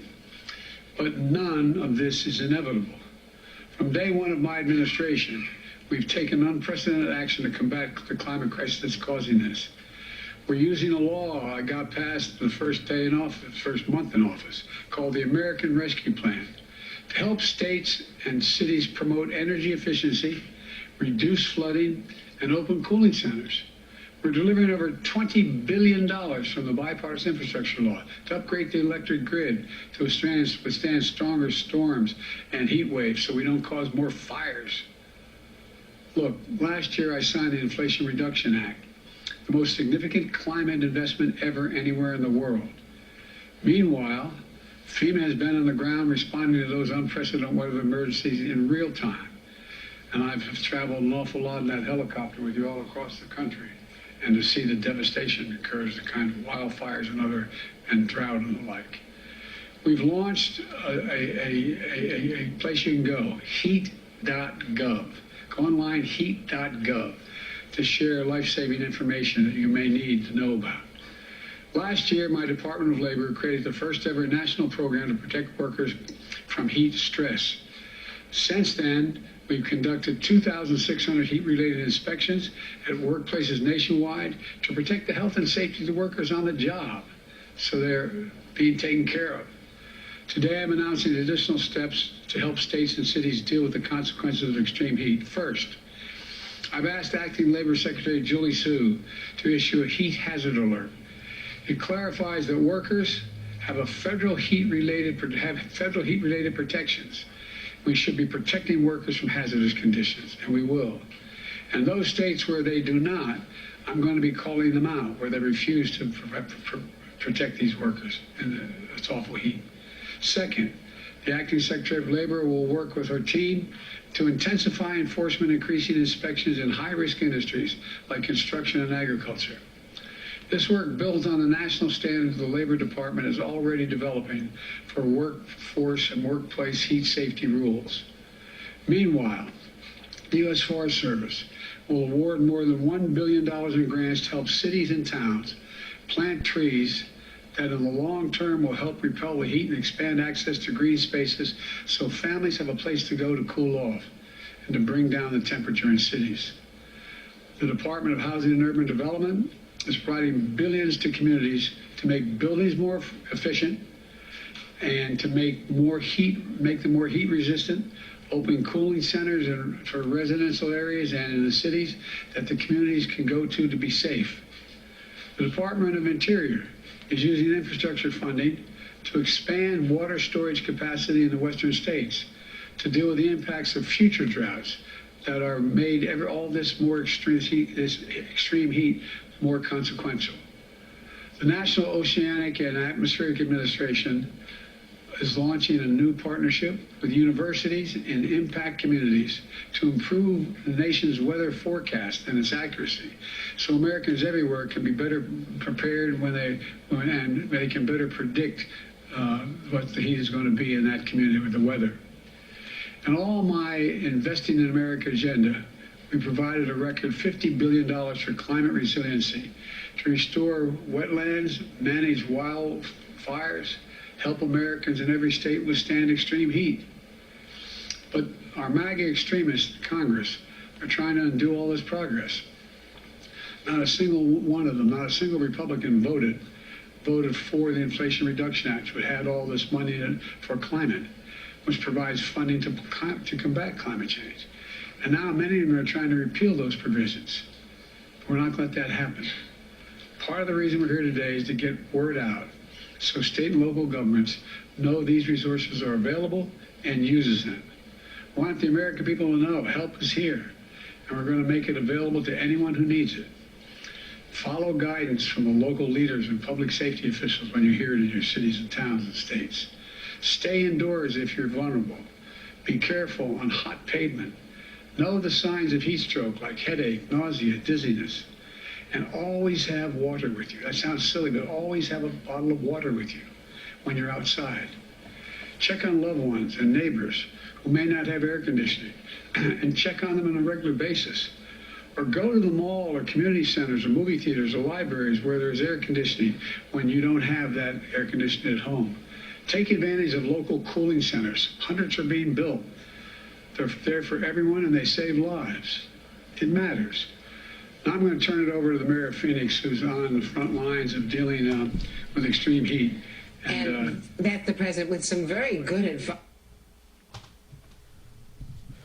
So the Honorable Elijah Muhammad, you know, this heat that you seeing now, you seeing it getting worse, but it's been here. He told us about this back in 1972. He told us to expect this. And now it can't be hidden. See, they haven't been telling you all of this stuff that he prophesied of that is now happening. And been happening. So, it's just like I told you. You walking around here thinking that you can just do what you please, whenever you please, to whoever you please. You in for a rude awakening. You just wait. I don't want you to think that I just consciously can do these things to you. It don't work like that. Any more than you consciously controls your immune system. You don't consciously control it. But the immune system is set up to go into action when a real threat is there.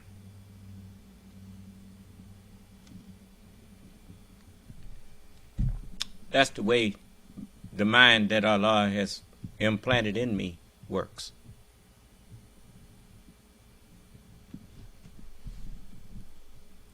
You're going to find out. You remember when Noah got in total agreement with Allah? And he said, don't leave a soul on it. And Allah told him, go on in there. Both Allah and his representative was in total agreement that these people ain't going to do no better.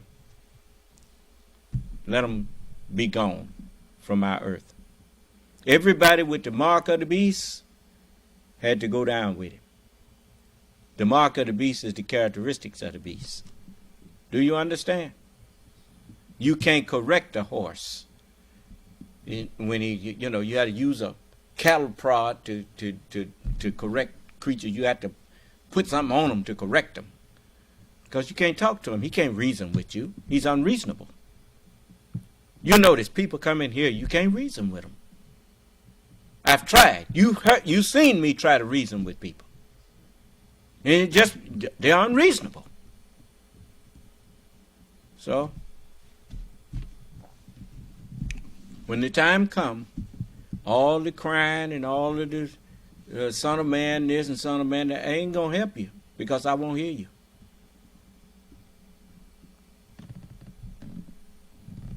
You'll see. You likes to be shown. You gonna see. Don't you worry. You from Missouri. Place for all of us, 100 million Americans knows about. I like to give everybody a heads up. I don't like too much bringing no surprise on nobody. So I'm telling you what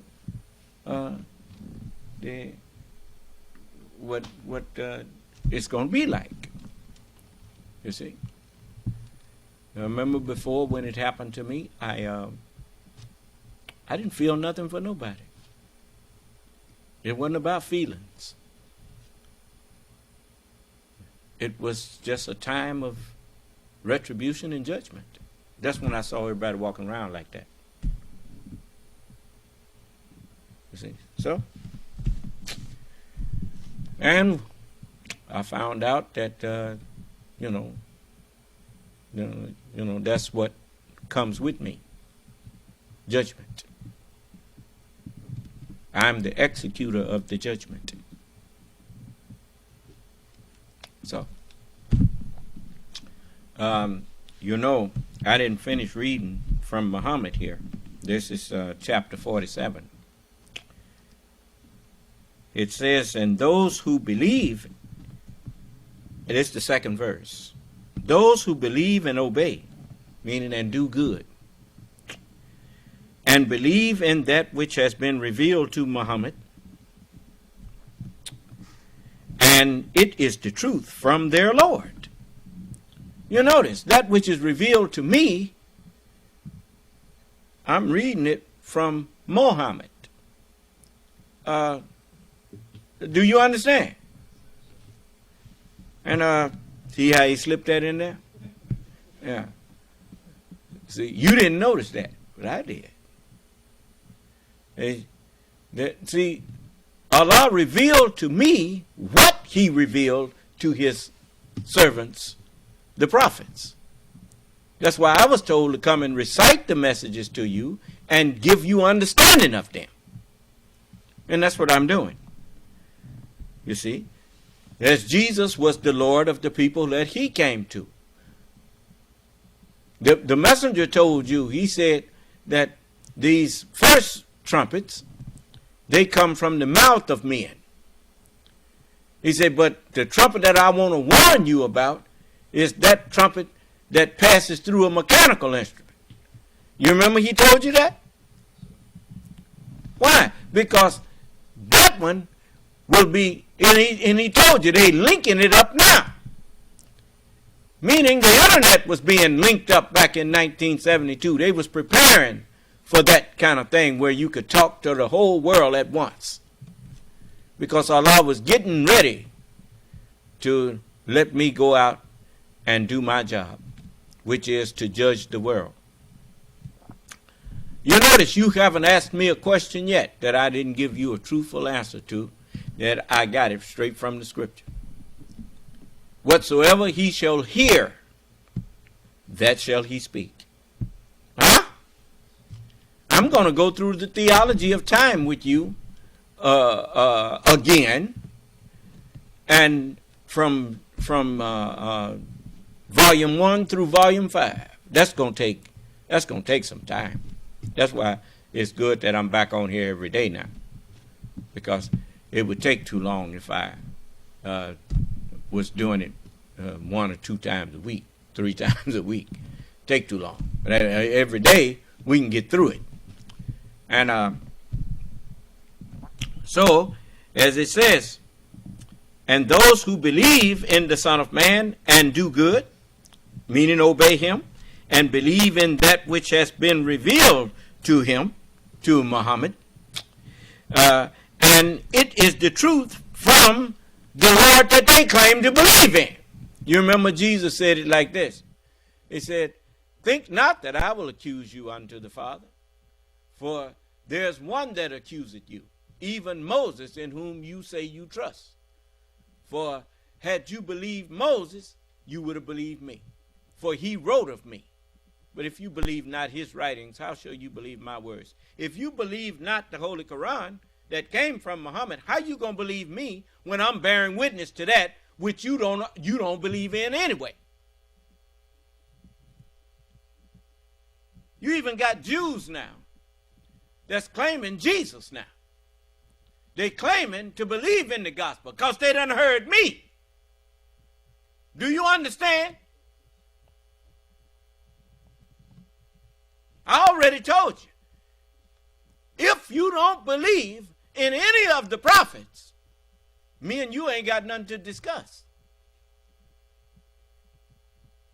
You have to believe in all of the prophets and in all of their scriptures.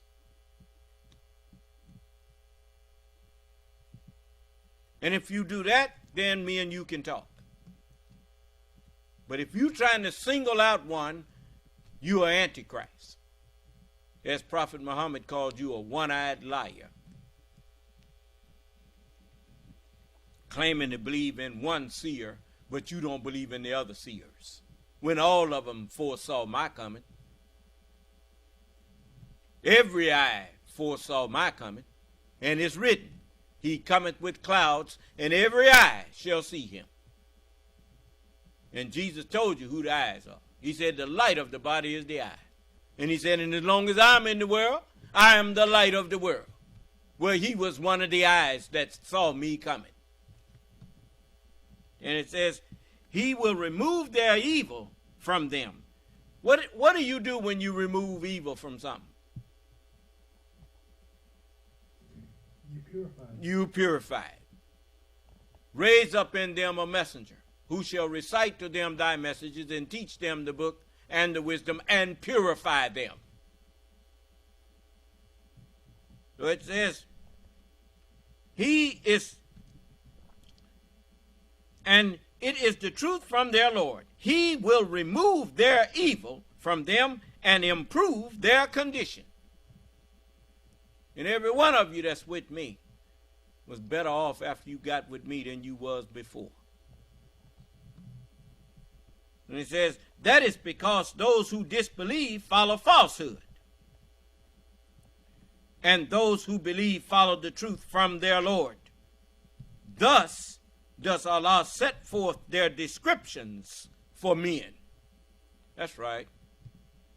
You don't have any black people in this country that's more successful than me and my people.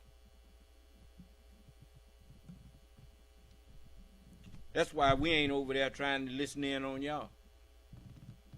Do you understand? We're not begging. I'm not worried about the bottom falling out of the economy and all of that kind of stuff. I ain't worried about it. My survival is not dependent on what happens to the world around me.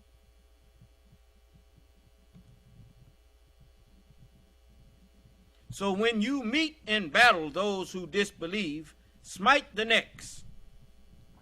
What is the neck? The neck is that which connects a head to a body. Well, what connects Donald Trump to his people? It is his knowledge, his understanding, his teachings. You notice I attack what he's teaching.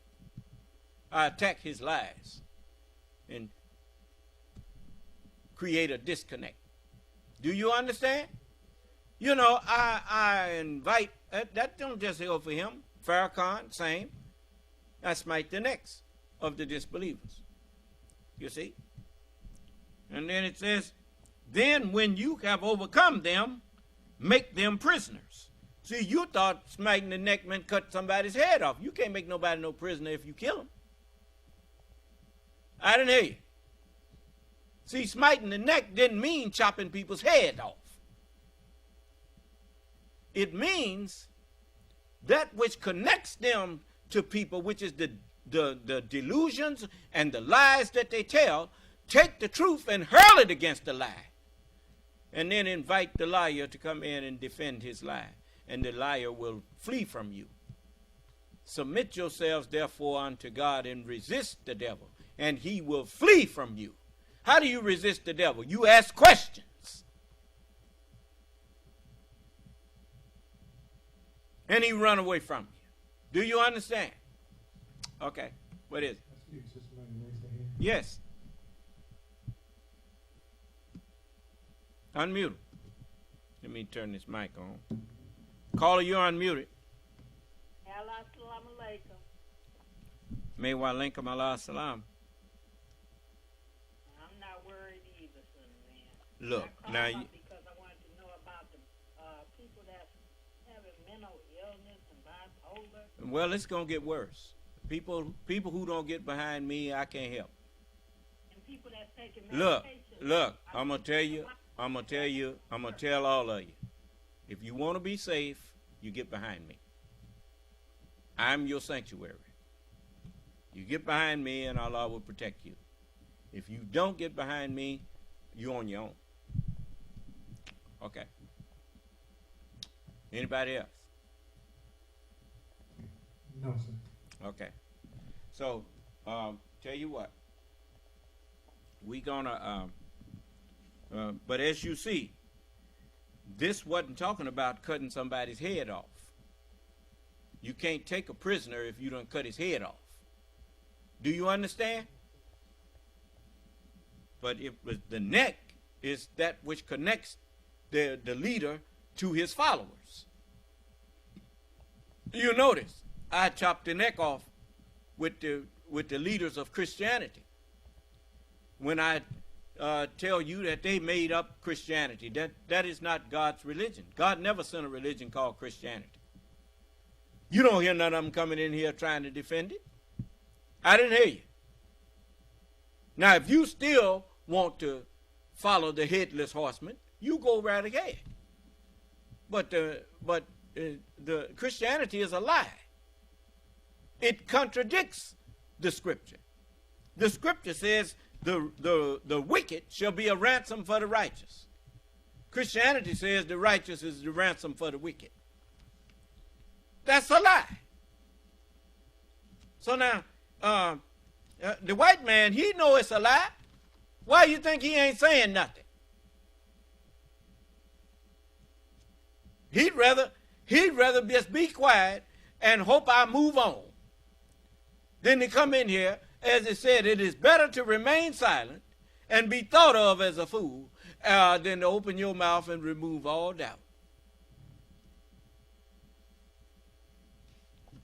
So, I don't teach things that I can't prove. If I said it, I can prove it. This is over in the 20.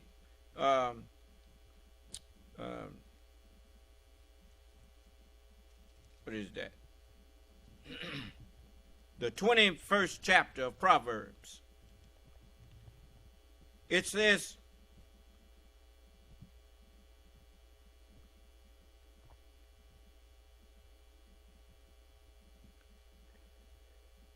the 18th verse, the wicked shall be a ransom for the righteous, and the transgressor for the upright. Why? Because you wouldn't take the lesson, so you became the lesson. Do you understand? You see? So, it's just like some of my brothers. One in particular, the one I used to look up to. I saw him lose his mind right in front of me. Because he messed around there and took some of that LSD, purple haze or whatever it was. And he never was the same after that. That taught me a good lesson. Do you understand? Because maybe I might have tried some of that. Because I used to admire him and want to be like him. And when I saw that happen to him, it never it made such a, I mean, it just ripped my heart apart. You know, he was sitting down in this one of our friends, well, one of our neighbors' homes, and I went back there with him, and he looked at me, and then he was just sitting there saying, keep moving, keep moving. And I knew something was wrong with him. And I knew it was probably he had messed around there and took something, you know. And but it hurt me to my heart. And, you know, but if you don't take the lesson, you become the lesson. I look at all these people that's hooked on these fentanyl and all of that stuff. It's amazing to me how people look at other people suffering from a drug and from using a drug, and then they go and do the same thing. It's like like a bunch of whales beaching themselves. You know, just all of them just go and do the same thing. Just go and commit suicide. And then I realized what the statement meant when it says people who live in glass houses should not throw stones.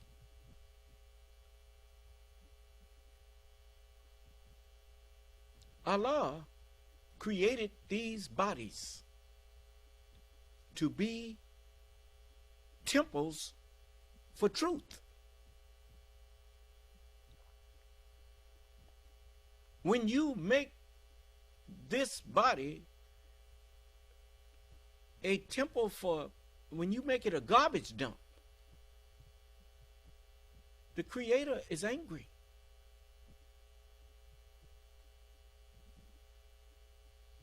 And so he turned you over to a reprobate mind, a mind that is self-destructive. And then you go on. It's just like a car that you done did all you could to take care of it, and it's rusting out right up under your feet, right up under you. You can see through the floorboard down to the street. That car headed for the junk pile. Huh? You didn't come here messed up. Most of us came here baby boy and baby girl, healthy baby boy, healthy baby girl. You adopted that destructive stuff that you picked up, even sometimes against the guidance of your parents. You dishonored your father and your mother and we all guilty of it to some degree. I didn't do everything my mother taught me. When she taught me not to do this and not to do that, a lot of them things she said don't do, I went out there and did it anyway. Do you understand? Wasn't her fault.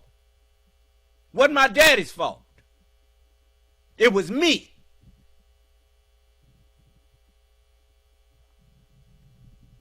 Hard-headed, dishonorable. And Allah just had mercy on me. You know, that's why I don't confront you with the attitude of I'm better than you. I know, because I ain't better than you. No, sir. I done did things that I'm ashamed of.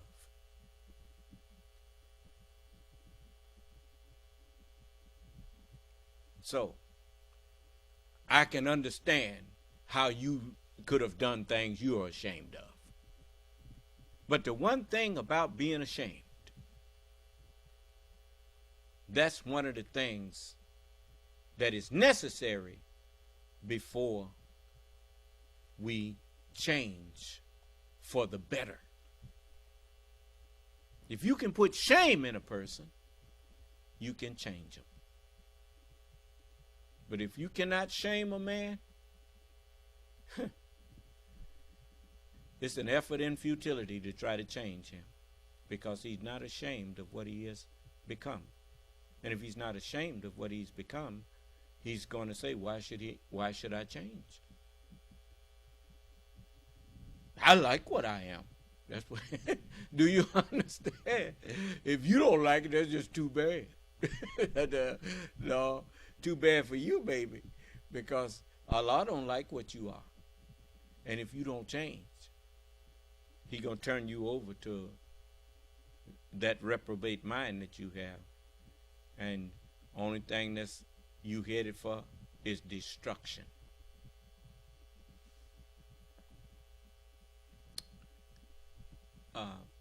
Any questions before I stop here? It's 10 o'clock. It's after 10. And so I'm going to put a pin in it there. And maybe we'll go into some more of this tomorrow.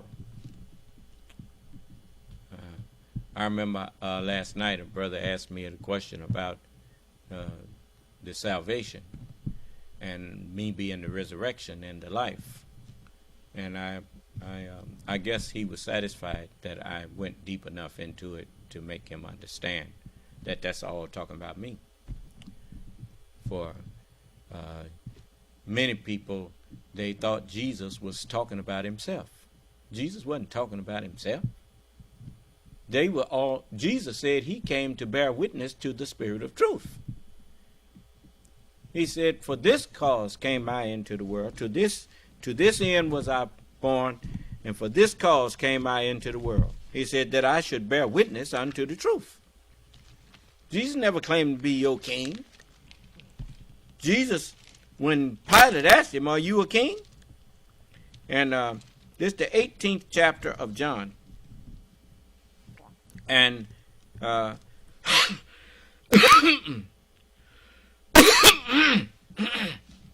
and Jesus was not a Jew. This is the conversation between Jesus and Pilate.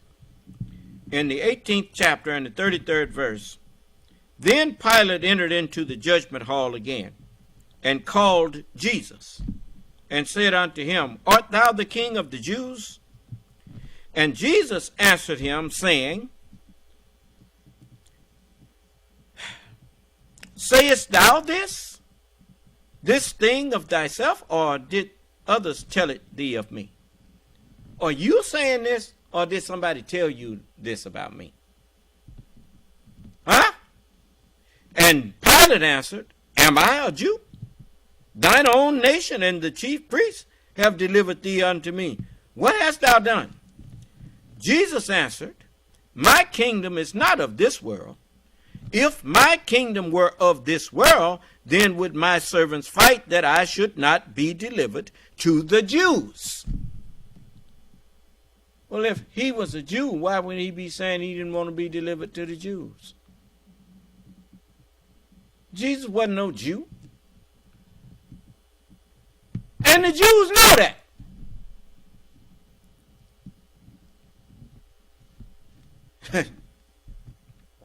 But now is my kingdom not from hence. And Pilate therefore said unto him, art thou a king then? Jesus answered, thou sayest that I am a king. He said, that's what you're saying. Now, if Jesus was a king, why didn't he say, yes, I am a king? I didn't hear you. But Jesus knew he wasn't no king. There ain't but one king in Islam. O Allah, thou art the king. I know of no God but thee. Do you understand? And so it says, thou sayest that I am a king. He said, to this end was I born, and for this cause came I into the world, that I should bear witness unto the truth, unto Allah. for Allah is the truth. Then he says, everyone that is of Allah heareth my voice. Everyone that is of the truth heareth my voice. You see? And so, there you go. That shows you who I am. You see? Because if I wasn't of Allah, I would not understand what Jesus was saying. I wouldn't hear him no more than you would. You see? But I heard it, and I made you hear it. Do you understand? So this is and then Pilate got upset then. Because Pilate couldn't understand him either. Pilate said unto him, what is truth? What is truth? What kind of question is that? That's a question that somebody asks when they don't really understand what you just said. Do you understand? He said, what is truth? And when he had said this, he went out again unto the Jews and said unto them, I find in him no fault at all. I ain't found no fault in this man. You notice, I could stand up here from now until this time tomorrow and keep saying white people are devils and keep saying the things that the Honorable Elijah Muhammad said that so many people got offended at, but won't none of them say nothing to me. You know why? Because I'm the Lord of the Honorable Elijah Muhammad. I'm the Lord of Jesus. I'm the Lord of Moses. I'm the Lord of David. I'm the Lord of Muhammad. I'm the Lord of Solomon. I am the Lord of men whom Allah created. And they were told to bow to me. And they were told to aid me. And that's exactly what they did. They left these teaching aids for me. I inherited it. And by inheritance I have received a more excellent name than all of them.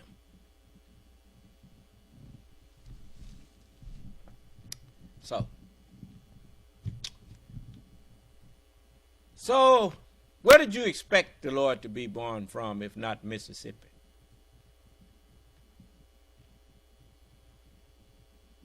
We were treated worse in this state than any state in the Union. Certainly our yearning was greater then, since our treatment was worse. And I was born out of that yearning. I have seen the affliction of my people, and I have heard their cries by reason of the slave master. And I am descended from my people. I am come down to deliver you out of the hands of the Caucasian.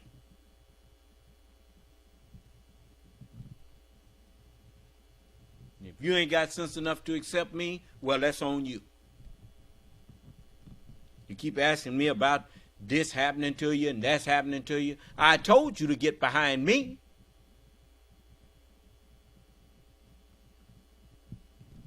But you stubborn, hard-headed. Can't nobody tell you nothing. A nigger can't tell you nothing. That's some of your favorite words. And as far as you concerned, that's all I am, is a nigger. A delusional nigger. That's going to come back and bite you. You entertain the wrong kind of thoughts about your Lord, and that's what ruins you.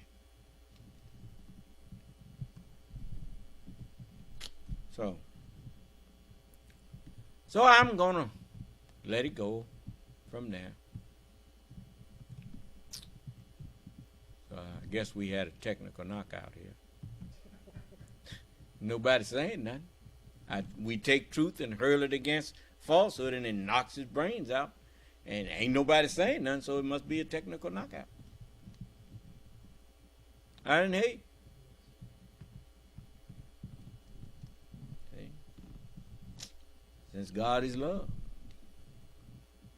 Love is like a TKO.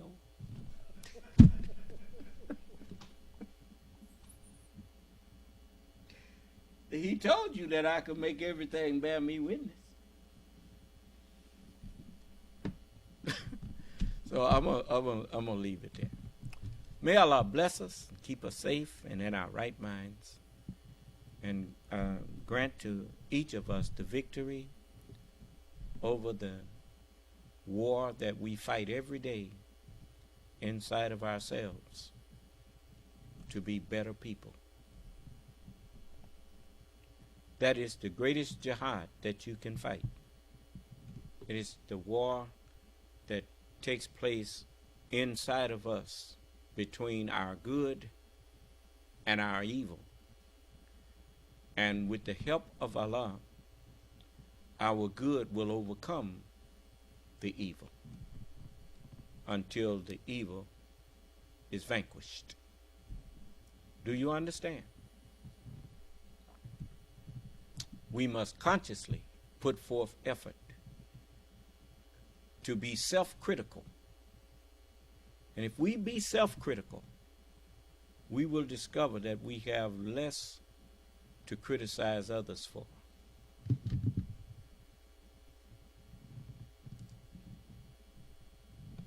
Because critiquing ourselves is a full-time job. And pointing out the fault in other people ain't removing the fault from us. But pointing it out in us and working on it will remove it from us. Then we can tell others, you know, I once had that problem, and this is what I did to get rid of it. Do you understand? If you hate people, you will never perfect yourself. But if you hate evil, you will not only perfect yourself, but you will be an example for those who have not yet accomplished that. You will be an example to them of how to accomplish perfection in themselves. The best teacher is a good example. Do you understand? Okay. May Allah's Salaam Alaikum.